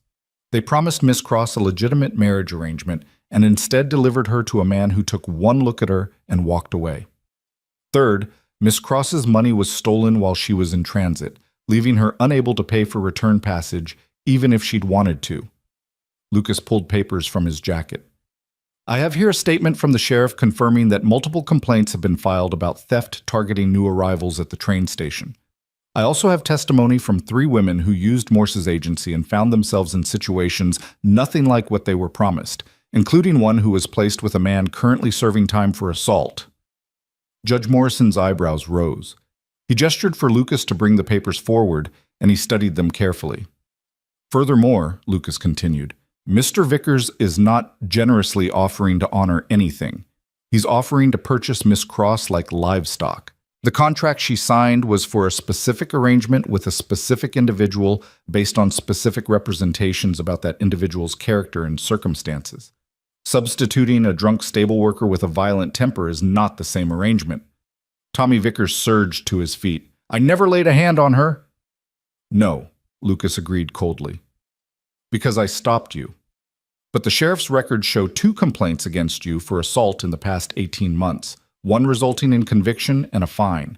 That's public record, Your Honor. The judge made more notes, his expression growing increasingly stern. Morse's lawyer tried to object, but Judge Morrison waved him to silence. Is there more, Mr. Hart? Yes, Your Honor. I want to address the real issue here, which isn't contracts or debts, but control. Mr. Morse runs a business that exploits desperate women. He promises them new lives and then deliberately puts them in vulnerable positions where they have no choice but to accept whatever arrangement he offers, no matter how unsuitable or dangerous. Miss Cross is here today because she refused to be exploited, because she had the courage to say no even when she had nothing. Lucas turned to look at Marion, and his voice softened. She sat in an alley for 3 days without money or food rather than accept an arrangement she knew was wrong. That's not breach of contract, Your Honor. That's strength of character. And if this court rules that she should be punished for that strength, it's sending a message to every woman in this territory that they're nothing more than property to be traded when contracts demand it. The courtroom was absolutely silent. Judge Morrison sat back in his chair, steepling his fingers. Mr. Morse, I have some questions for you. What followed was an interrogation that grew increasingly uncomfortable for Morse. The judge wanted specifics about the agency's vetting process, about how placements were made, about what happened to women who tried to leave arrangements they found unsuitable. With each question, Morse's answers grew more evasive and his lawyer more agitated. Finally, Judge Morrison held up his hand for silence. I've heard enough. Here's my ruling. He looked directly at Morse. The contract Miss Cross signed was specific to Mr. Pemberton. When he voided that arrangement, the contract became null. Miss Cross has no legal obligation to marry Mr. Vickers or any other substitute. As for the debt, I find that the agency failed to fulfill its basic obligations of due diligence and client protection. The theft of Miss Cross's money while under the agency's care further demonstrates this failure. Therefore, I'm ruling that no debt is owed. Morse's face went purple. Your Honor, I'm not finished. The judge's voice cracked like a whip. Furthermore, I'm ordering an investigation into your agency's practices. If even half of what Mr. Hart presented is accurate, you've been defrauding women for years. This court will not be party to that fraud. Case dismissed. The gavel came down with a sharp crack that seemed to echo through the stunned courtroom. Marion felt her knees go weak with relief. Beside her, Lucas let out a breath he'd been holding and placed a steady hand on her shoulder. Morse was on his feet, sputtering protests, but Judge Morrison ignored him. Tommy Vickers stormed out, slamming the courtroom door behind him. People in the gallery began whispering, the sound building like a wave. Miss Cross. The judge's voice cut through the noise, and Marion looked up to find him studying her. You showed considerable courage in standing your ground. I hope you found a better situation than what brought you to Wyoming. I have, Your Honor, Marion said, her voice steady despite the tears threatening to fall. Thank you. Outside the courthouse, the autumn sun felt almost too bright. Marion stood on the steps, blinking and trying to process what had just happened. She was free, truly free. No debt, no obligation, no threat hanging over her. Lucas appeared beside her, and without thinking, Marion turned and hugged him. He went still for a moment, surprised. then carefully put his arms around her and held on. "Thank you," she whispered against his shoulder. "Thank you for fighting for me." "Always," he said quietly, "for as long as you need me to." They stood there for a long moment while people streamed past them, some offering congratulations, others just staring. Marian didn't care. For the first time since she'd stepped off that train, she felt like she could breathe. The ride back to the ranch was lighter, the tension that had gripped them both finally releasing. They talked about small things, what to make for dinner, whether the fence in the north pasture needed replacing, how Evan was doing with his reading lessons. Normal things, family things. When they pulled up to the house, all 4 children came running out. Rose launched herself at Marian before the wagon had fully stopped, and Marian caught her, swinging her around while the little girl shrieked with delight. "You came back!" Rose cried. "I knew you would. But Caleb said maybe you wouldn't, but I knew." "Of course I came back," Marian said, setting her down but keeping hold of her hand. "I promised, didn't I?" Evan stood a little apart, trying to look casual, but Marian could see the relief in his eyes. She met his gaze and smiled, and after a moment he smiled back. That evening they celebrated with a special dinner, fried chicken and mashed potatoes and the last of the apple pie. The children were animated, talking over each other, and Lucas watched them all with an expression of quiet contentment. Later, after the chaos of bedtime had settled and the house was quiet, Marian found herself on the porch again with Lucas. The stars were brilliant overhead, and somewhere in the distance a coyote sang to the moon. "It really is over," Marian said wonderingly. "I keep thinking I'll wake up and find out it was all a dream." "It's real. You're free, and you're safe, and nobody can take that from you." Lucas paused. "The question now is, what do you want to do with that freedom?" Marian knew what he was asking. Now that she had the choice, truly had it, would she stay? She looked out at the land stretching dark and vast under the stars, at the house behind her full of sleeping children, at the man beside her who'd fought for her when he had no reason to beyond simple decency. "I want to stay," she said quietly. "If you'll have me. Not because I have nowhere else to go, but because there's nowhere else I want to be. This ranch, these children, this life. It's become mine somehow, and I'd like to keep it, if that's all right." Lucas was quiet for a long moment. Then he said, "More than all right. It's what I was hoping you'd say." They sat together in companionable silence, and Marian felt something shift and settle in her chest. The past was truly behind her now. Morse, Pemberton, the agency, all of it was finished. What lay ahead was uncertain, but for the first time in her life, Marian found she wasn't afraid of that uncertainty. She was ready for whatever came next. The days after the hearing settled into something deeper than routine. Marian had been working at the ranch for weeks now, but there was a difference in how she moved through the house, how she spoke to the children, how she met Lucas's eyes across the dinner table. The fear that had followed her like a shadow was gone, replaced by something steadier, something that felt almost like peace. But peace, she was learning, didn't mean easy. October gave way to November, and with it came the first real cold. Frost painted the windows in delicate patterns each morning, and the children's breath puffed white when they did their chores. The work of preparing for winter intensified. Wood to be split and stacked, root vegetables to be stored, the last of the garden to be harvested before the killing frost took it all. Marian threw herself into the work with a determination that sometimes surprised even her. She learned to render fat for soap, to salt meat for preservation, to check the root cellar for signs of rot or pest damage. Her hands, once soft from seamstress work, grew calloused and strong. Her back ached at the end of each day, but it was an honest ache, the kind that came from work that mattered. The children tested her in small ways, as children do.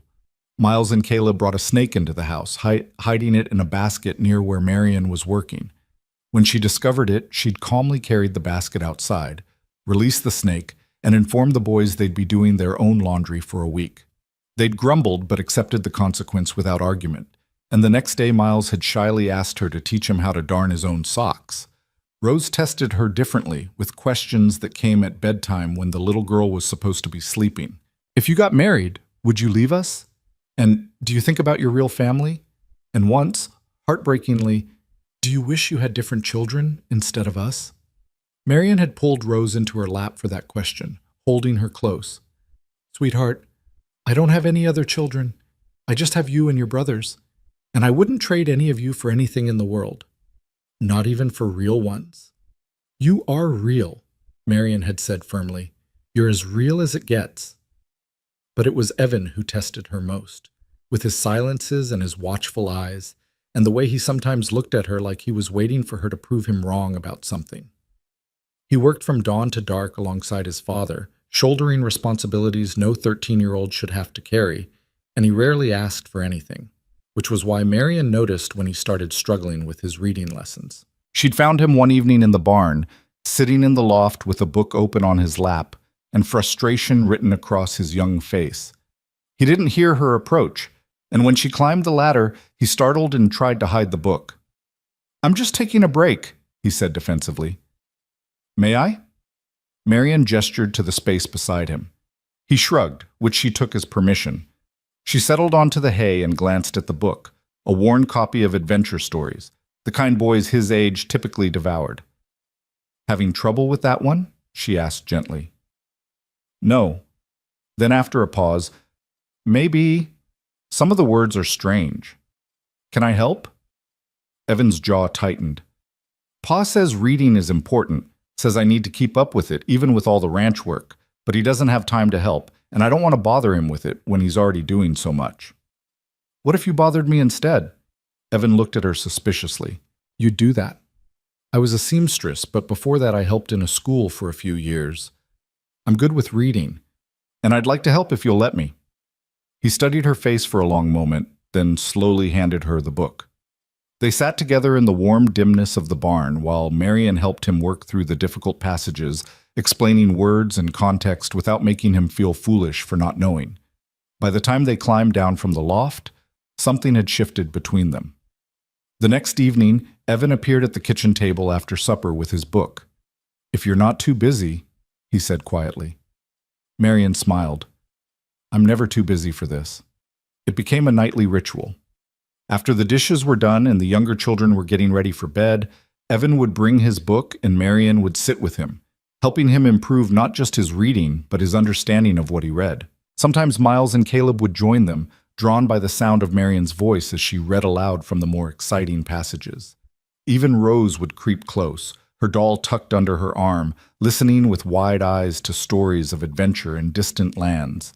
Lucas would watch from his chair by the fire, mending tack or going over accounts, and sometimes Marian would catch him smiling at the scene they made. His children gathered around this woman who'd arrived with nothing and somehow become essential to their lives. One particularly cold evening in mid-November, a neighbor stopped by with news that sent ripples through the small community. The Hargrove family, who ranched about 15 miles west, had lost their barn to a fire. No one was hurt, but they'd lost most of their winter feed and several head of cattle. The neighbor was organizing a work party to help rebuild before the snow came. "I'll be there," Lucas said immediately.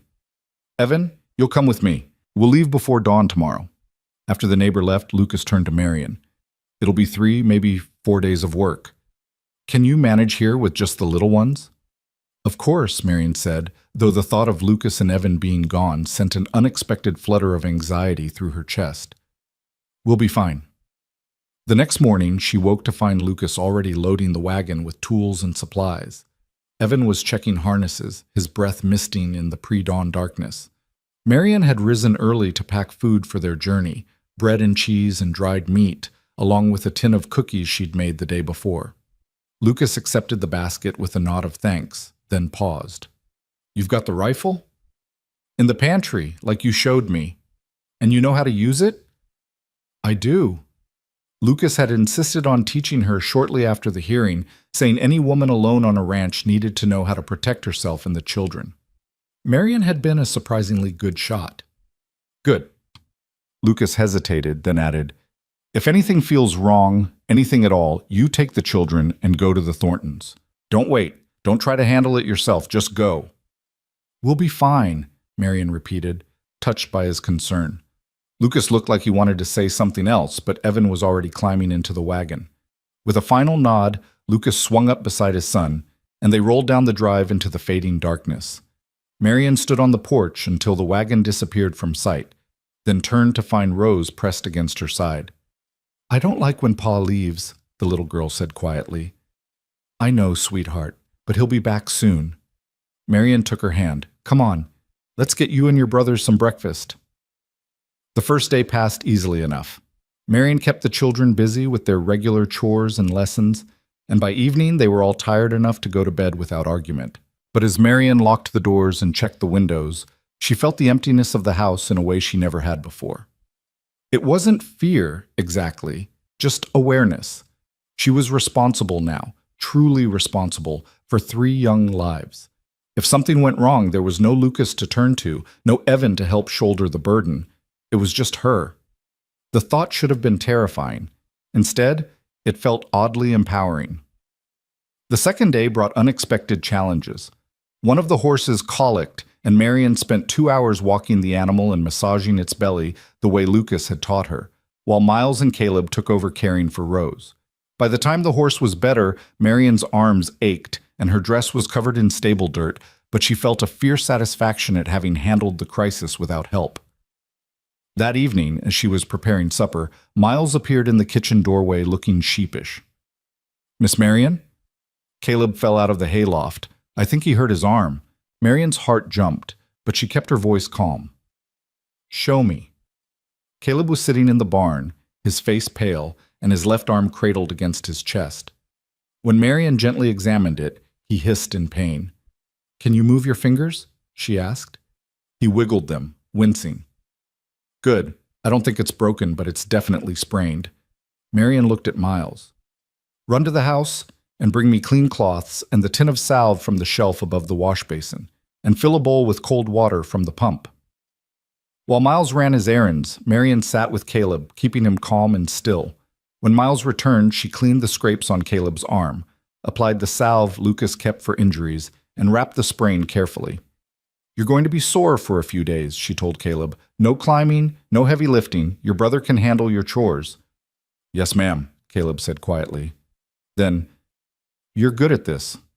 Taking care of people. Marion smiled and ruffled his hair. I've had practice. Now come on, let's get some food in you. That'll help more than anything. That night, after the children were asleep, Marion sat at the kitchen table with a cup of tea and allowed herself to feel proud. She'd handled a sick horse and an injured child without panicking, without falling apart. She'd kept 3 children fed and safe and calm.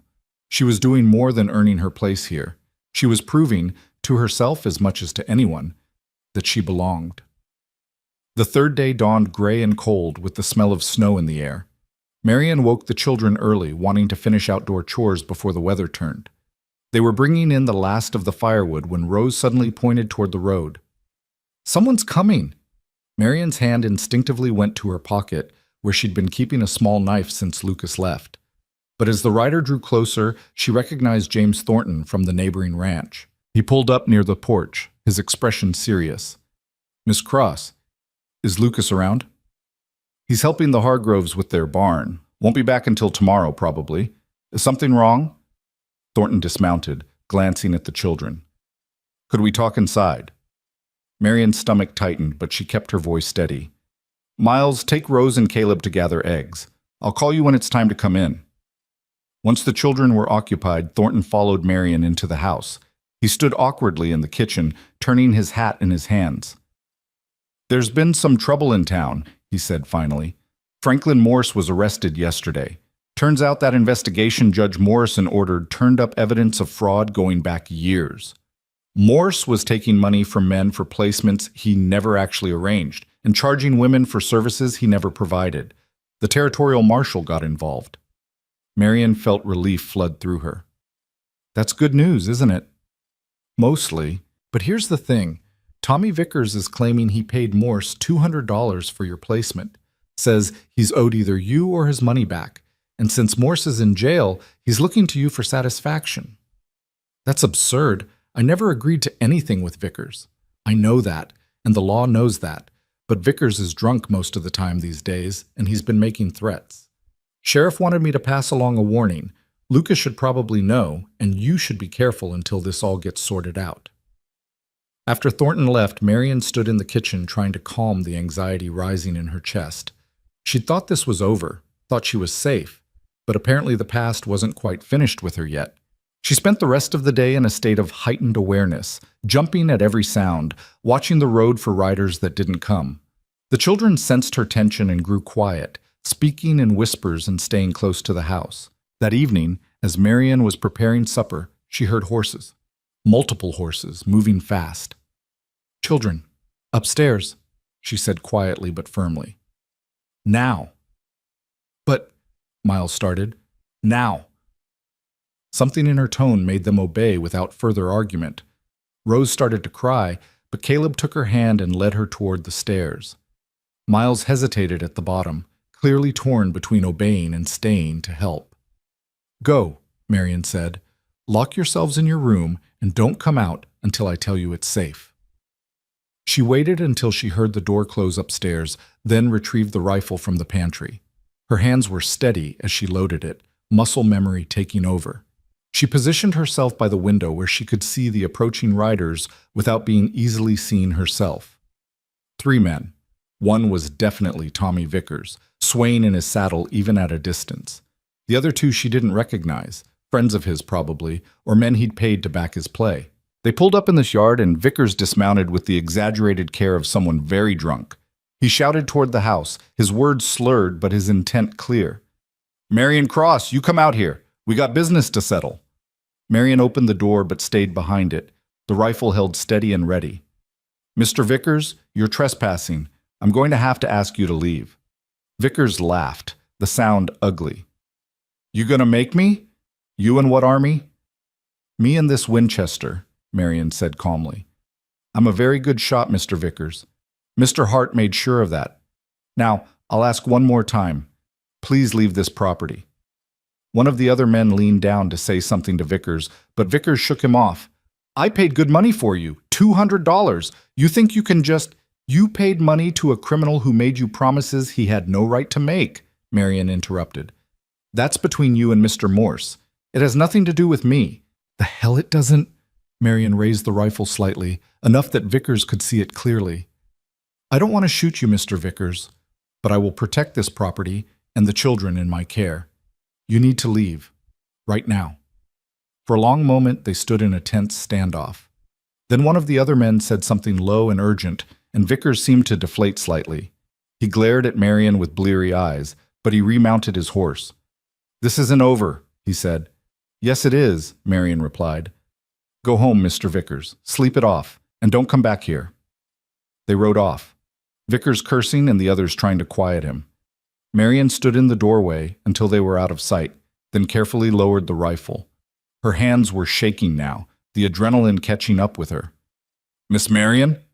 Miles's voice came from behind her, small and frightened. She turned to find all 3 children on the stairs, Rose crying silently, and the boys pale, but trying to be brave. "It's all right," Marian said, setting the rifle aside and going to them. "They're gone. Everything's all right." Rose launched herself at Marian, wrapping her arms around her waist and sobbing. Marian held her close, gesturing for the boys to come closer too. They stood together in a tight knot, and Marian felt her own heart rate slowly returning to normal. "You were so brave," Miles whispered. "You didn't even look scared." "I was terrified," Marian admitted.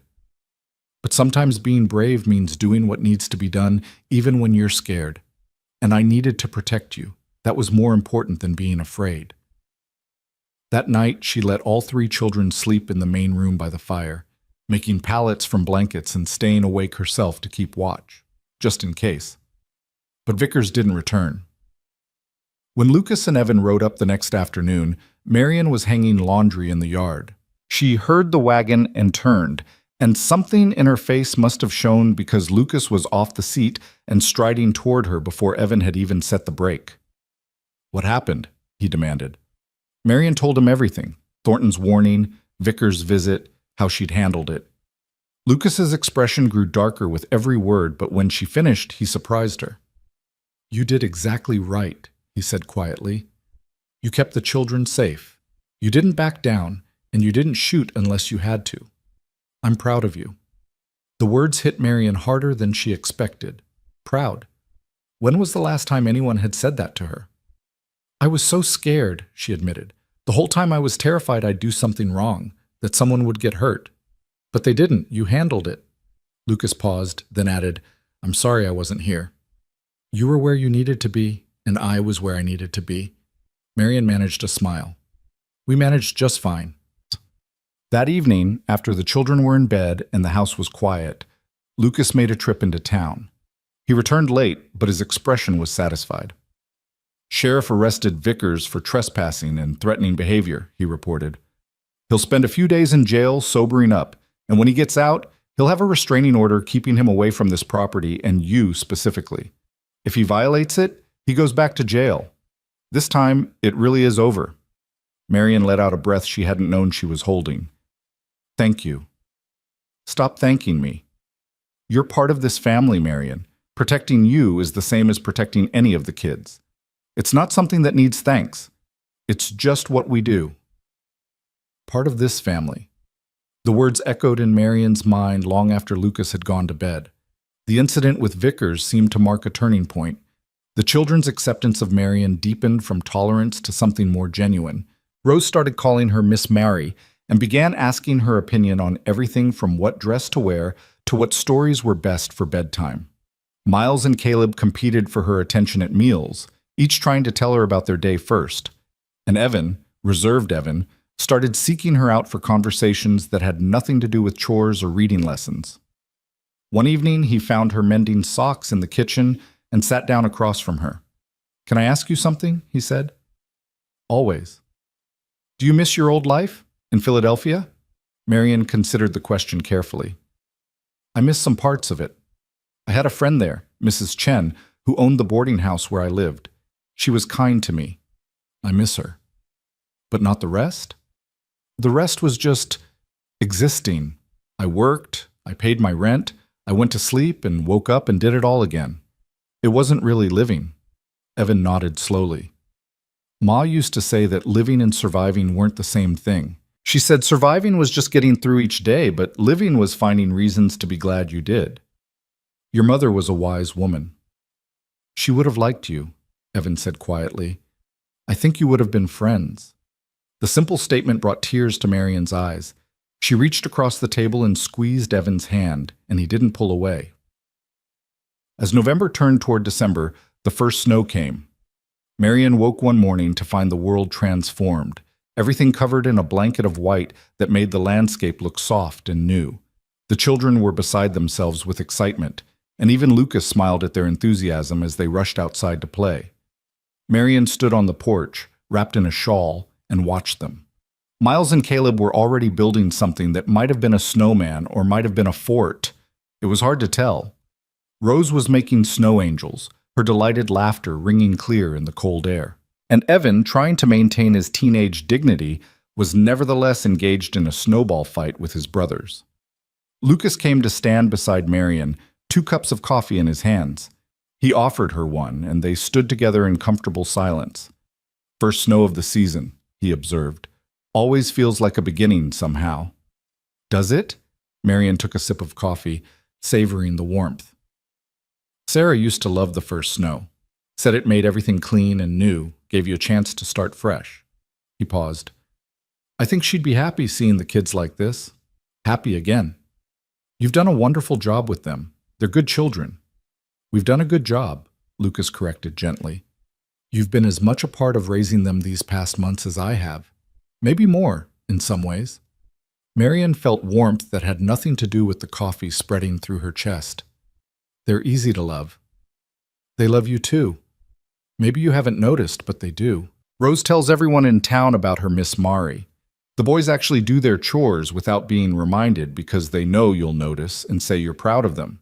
And Evan, Lucas shook his head with a small smile. Evan defends you like you're his own blood. Heard him arguing with some boys in town who said something disrespectful about you being a mail-order bride who didn't work out. He gave them a piece of his mind they won't forget soon. He did? He did. Because to him, you're not just the woman who helps around the house.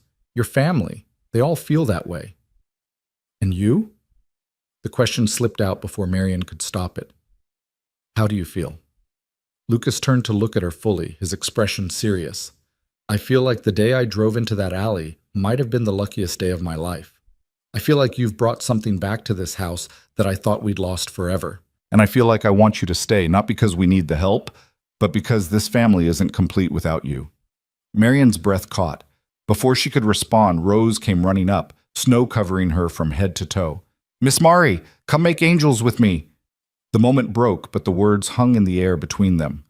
Marion set down her coffee and let Rose pull her into the snow, and if her heart was beating faster than usual, if her cheeks were flushed with more than cold, she told herself it was just the excitement of the season. But that night, lying in her small room, Marion thought about Lucas's words, about family and belonging and completeness, about the way he'd said, "I want you to stay," like it was the most natural thing in the world. And she thought about how, somewhere along the way, without her quite noticing, this had stopped being a temporary situation and started being home. The winter deepened around them like a cocoon, wrapping the ranch in layers of white and cold that somehow made the warmth inside feel more precious. December brought shorter days and longer nights, and with them a closeness that felt both natural and significant. The family gathered around the fire in the evenings, the children doing lessons or playing quiet games while Lucas worked on accounts and Marion mended or knitted. It felt like they'd always been this way, like there had never been a time when Marion wasn't part of this constellation of lives orbiting each other in comfortable rhythm. But beneath the surface calm, something was shifting. Marion felt it in the way Lucas's eyes followed her across a room, in the careful way he never touched her unless necessary, in the charged silence that sometimes fell between them when they were alone. She felt it in her own racing heart when he smiled at her, in the way she caught herself watching him work, in the strange flutter in her stomach when he said her name. She was falling in love with him. The realization came one evening as she watched him teach Caleb how to whittle. His hands were patient and sure, guiding the boy's smaller fingers, his voice low and encouraging. The firelight caught in his hair and softened the hard lines of his face, and Marion thought, with startling clarity, that she would be content to spend the rest of her life watching exactly this, Lucas being a father, being kind, being himself. The thought should have terrified her. Instead, it settled over her like a blessing. But she didn't know what to do with it. Lucas had offered her safety and employment, family and home, but never anything more. He'd made it clear she was free to leave whenever she chose, which meant he wasn't trying to trap her into anything. And maybe that was all he wanted, help with the house and the children, someone to ease the burden of running the ranch alone. Maybe the warmth in his eyes was just gratitude, nothing more. Christmas approached, and with it came preparations that filled the house with new energy. Rose talked of nothing but what present she hoped to receive, while Miles and Caleb argued good-naturedly about whether they'd have snow deep enough for sledding. Even Evan seemed lighter, younger, caught up in the anticipation. "Ma always made Christmas special," he told Marion one afternoon as they worked together in the kitchen. "Even when we didn't have much, she'd find ways to make it feel magical. Decorations from pine branches, special foods, little surprises hidden around the house." "We could do some of that," Marion suggested gently. "If you'd like. If it wouldn't be too painful." Evan considered this, then nodded. "I think Ma would want us to. She always said traditions were how you kept people alive in your heart." So they made preparations. Marion and the children spent an afternoon gathering pine boughs and holly, fashioning them into wreaths and garlands that filled the house with the sharp, clean scent of winter forest. She taught them how to string popcorn and cranberries for the small tree Lucas brought in from the far pasture. They baked cookies using Sarah's recipes, and the house filled with the smells of cinnamon and ginger and butter. Lucas watched these activities with an expression Marion couldn't quite read, something between joy and sorrow, present and past blending together in his eyes. One evening, after the children had gone to bed, he found Marion in the kitchen rolling out dough for more cookies. "Thank you for this," he said quietly, "for bringing this back to them, to us. They deserved it. Every child deserves a little magic at Christmas." Lucas moved closer, his hand reaching out as if to touch her shoulder, then dropping back to his side. "It's not just about the children, though, is it? You've put your whole heart into this, into them, into—" He stopped, seeming to struggle with words. "Into making this a home again." "It is home," Marion said simply. "For me, I mean. It's become home." "Good." Lucas's voice was rough. That's good." He left quickly after that, and Marion stood alone in the kitchen wondering what he'd been about to say, what words had caught in his throat and refused to come out. Christmas Eve arrived with clear skies and temperatures cold enough to make breathing painful. But inside the house, everything was warm and bright. They had a special dinner, roast chicken and potatoes and all the treats they'd been making for days. The children were wild with excitement, barely able to sit still through the meal. After dinner, they gathered in the front room where the tree stood decorated with their handmade ornaments. Lucas read aloud from a book of winter stories while the children listened with rapt attention. Rose fell asleep against Marion's shoulder halfway through, and when the story ended, Lucas carried her to bed while Marion herded the boys upstairs. When she came back down, Lucas was standing by the tree, looking at something in his hands. He turned when he heard her, and she saw it was a small wooden ornament, a star, carved with delicate precision. "Sarah made this our first Christmas together," he said softly. "I was going to hang it, but I wanted to ask, would it bother you, having reminders of her everywhere?" Marion moved closer, looking at the star. It was beautiful, clearly made with love and care. "Lucas, Sarah was your wife. She was the children's mother. She built this home with you. Why would I want to erase that?" "Some women would. Some women would want to replace her, start fresh, not live in the shadow of someone else." "I'm not trying to replace her. I could never replace her." Marion met his eyes. "I'm just trying to be myself here, with all of you. If that means living alongside Sarah's memory, I'm honored to do it. She sounds like she was an amazing woman." Lucas's throat worked as he swallowed hard. "She was. But so are you, Marion, in completely different ways, but just as amazing." He hung the star at the top of the tree, and they stood together looking at it. The firelight flickered, casting dancing shadows on the walls, and outside the wind whispered against the windows. "I need to tell you something," Lucas said abruptly. "I've been trying to find the right time, the right words, but there isn't a right time, and I don't have the right words, so I'm just going to say it plain." Marion's heart began to pound. "All right. When I saw you in that alley, I thought I was just helping someone in need, doing the right thing, like anyone should. But these past months, having you here, watching you with the children, seeing you become part of our lives, it's become so much more than that." He turned to face her fully. "You've become so much more than that." "Lucas, let me finish, please." He took a breath. "I know the circumstances that brought you here weren't what you planned. I know you came to Wyoming looking for one kind of life and found something completely different. And I know I have no right to ask for more than you've already given us. But I'm asking anyway." He reached out and took her hand, his fingers warm and slightly rough against hers. "Marry me, Marion. Not because you owe me anything, or because you need security, or because there's any kind of obligation. Marry me because I've fallen in love with you, and I want to spend the rest of my life making you as happy as you've made us. Marry me because when I think about the future, I can't imagine it without you in it." Marion felt tears spilling down her cheeks. "You love me." "I love you. I think I started falling the moment you stood up to Morrison Vickers, all dignity and strength, even when you had nothing. I fell harder watching you with Rose, with all the kids, seeing how naturally you loved them, even when you had no reason to. And I fell completely somewhere in the middle of all these ordinary days, these simple moments of just living life together." "I love you too," Marion whispered. "I didn't know if I should, if I could, but I do. I love you, and I love your children, and I love this life we've built. But Lucas, are you sure? I'm not Sarah. I'll never be Sarah. I don't want you to be Sarah. I want you to be Marion, brave, kind, stubborn Marion, who makes the best apple pie I've ever tasted, and who can outshoot half the men in the county, and who taught my son to love reading again. That's who I want to marry. That's who I love." Marion laughed through her tears. "Then yes. Yes, I'll marry you." Lucas pulled her close, and she went willingly, fitting against him like she'd been made for exactly this space. He held her for a long moment, his face buried in her hair, and she felt him trembling slightly. "I was terrified you'd say no," he admitted. "I was terrified you'd never ask." He pulled back just enough to look at her face, and then he kissed her, gentle and careful and full of promise.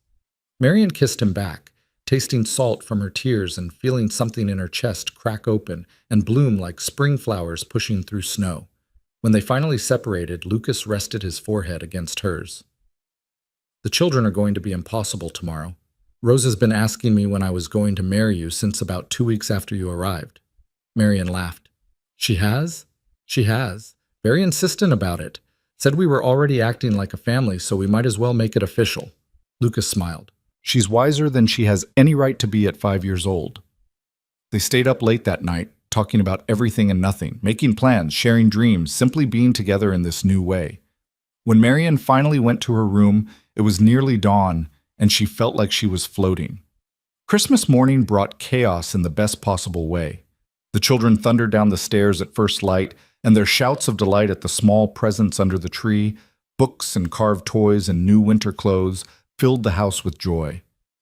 They were so caught up in their excitement that they didn't initially notice Lucas and Marian standing close together, hands clasped. But Evan noticed. He went very still, his eyes moving from their joined hands to their faces, and something like hope flickered across his features. "Pa," he said quietly. The other children stopped their playing and looked up. Lucas squeezed Marian's hand once, then spoke. "Kids, I have something to tell you. I've asked Miss Marian to marry me, and she said yes. If you all agree, because this is a decision that affects all of us, we'd like to become a real family, legal and official." For a heartbeat, no one moved. Then Rose shrieked with delight and launched herself at Marian, wrapping around her legs and shouting, "I knew it! I knew it! I told Caleb you were going to be our new mama!" Miles and Caleb whooped and danced around, and even Evan was smiling, really smiling, the kind of smile that transformed his serious young face into something bright and unguarded. "So we all agree?" Lucas asked, though the answer was obvious. "Yes!" came the chorus. Rose looked up at Marian with shining eyes. "Can I call you Mama now?" Marian's throat closed with emotion. She knelt down and pulled Rose into a proper hug. "If you want to, I'd be honored." "What about Ma, though?" Caleb asked, suddenly uncertain. "Our first Ma. Does this mean we have to forget her?" "Never," Marian said firmly, looking at each child in turn. "Your mother will always be your mother. She gave you life and loved you and helped make you who you are. I'm not here to replace her. I'm just here to love you too, in my own way. You can have both of us in your hearts. There's room enough for everyone." Evan came over then, and in a gesture that surprised everyone, including himself, hugged Marian tightly. "Thank you," he whispered, "for choosing us, for staying." "Thank you for letting me," Marian whispered back. The rest of Christmas passed in a blur of happiness. They ate too much, played games, told stories, and basked in the warmth of being together. Lucas kept finding excuses to touch Marian, a hand on her back as he passed, fingers brushing hers as they worked side by side, stolen kisses when the children weren't looking. That evening, after the excitement had died down and the children were finally in bed, Marian and Lucas sat together on the porch despite the cold. The stars were impossibly bright, and the snow-covered land stretched out peaceful and silent. "When should we do it?" Lucas asked. "The wedding?" "Soon," Marian said. "I don't need a big ceremony, just something simple, with the children there." "New Year's Day," Lucas suggested. "Start the new year as we mean to go on, together." "Perfect." They were married on the first day of January in the small church in town, with just the children and a few close neighbors as witnesses. Marian wore a dress she'd made herself from fabric Lucas had bought as a Christmas gift, deep blue wool that brought out her eyes. Rose served as flower girl, scattering dried rose petals with solemn concentration. Evan stood beside his father, and Miles and Caleb sat in the front row, trying very hard to sit still.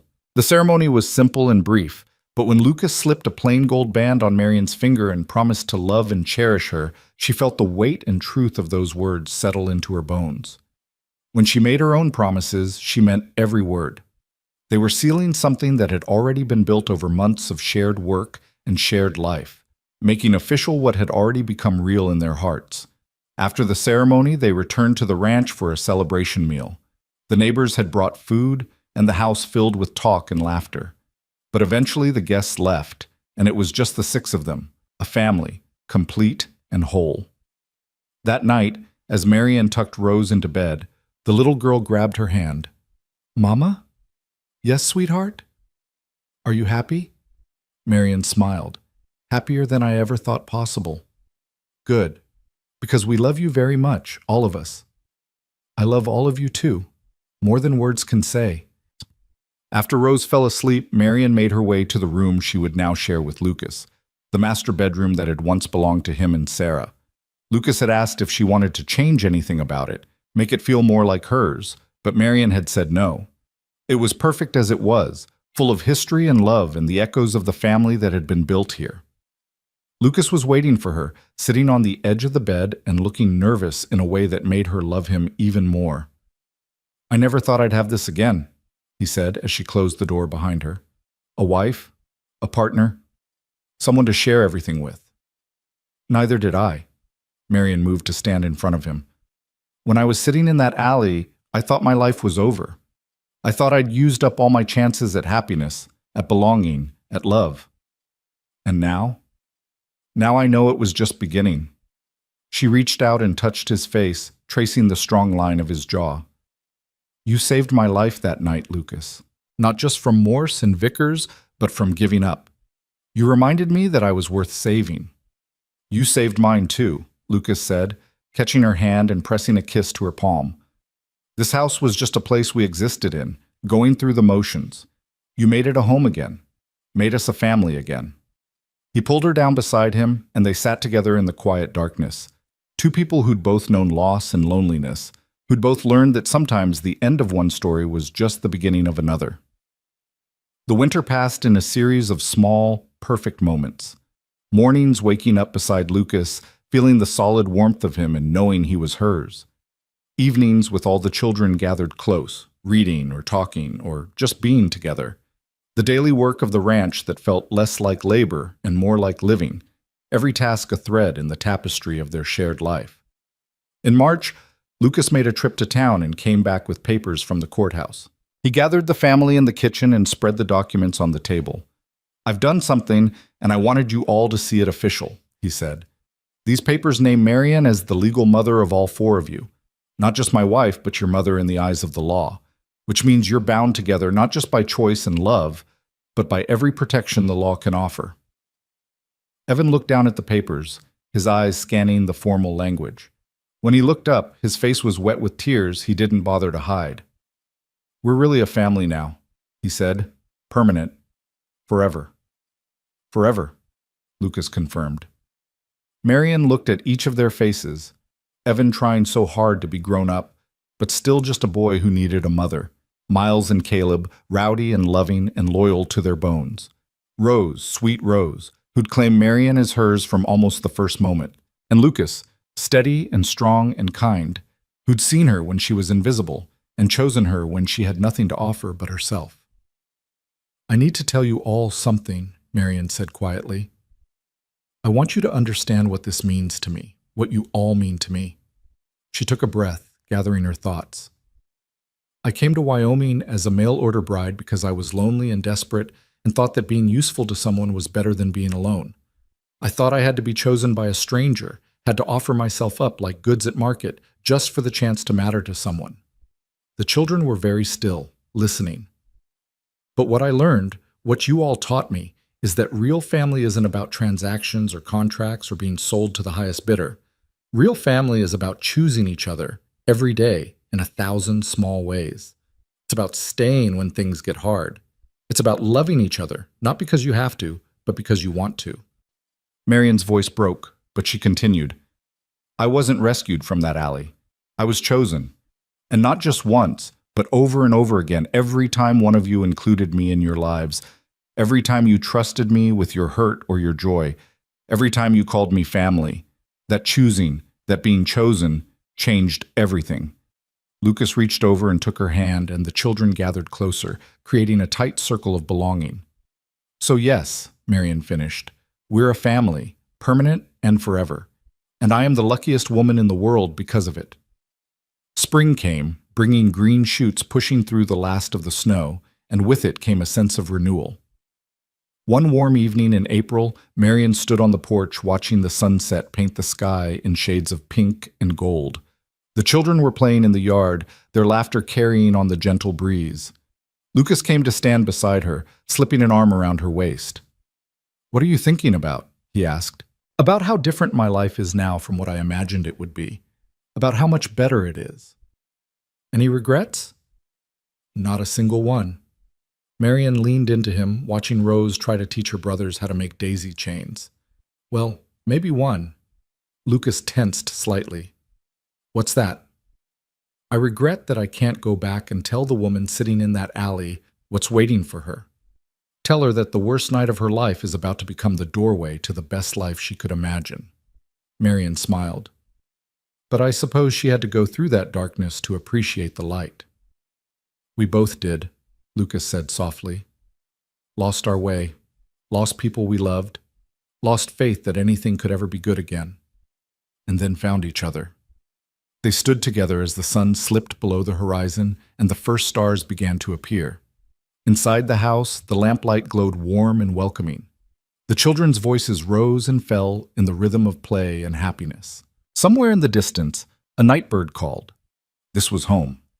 Not the place she'd been promised by a stranger's advertisement, not the desperate grasping for security she'd thought she needed. This was real, messy and beautiful, and earned through showing up day after day, through choosing and being chosen, through love that grew from shared work and shared life. Marion Cross Hart had come to Wyoming with nothing but a carpetbag and fading hope. She'd been rejected, stolen from, threatened, and nearly broken. But she'd also been seen, protected, valued, and ultimately loved. She'd been sold like cattle and abandoned like trash. And then a cowboy had said 4 simple words that changed everything. "Get up, you're coming home." And she had.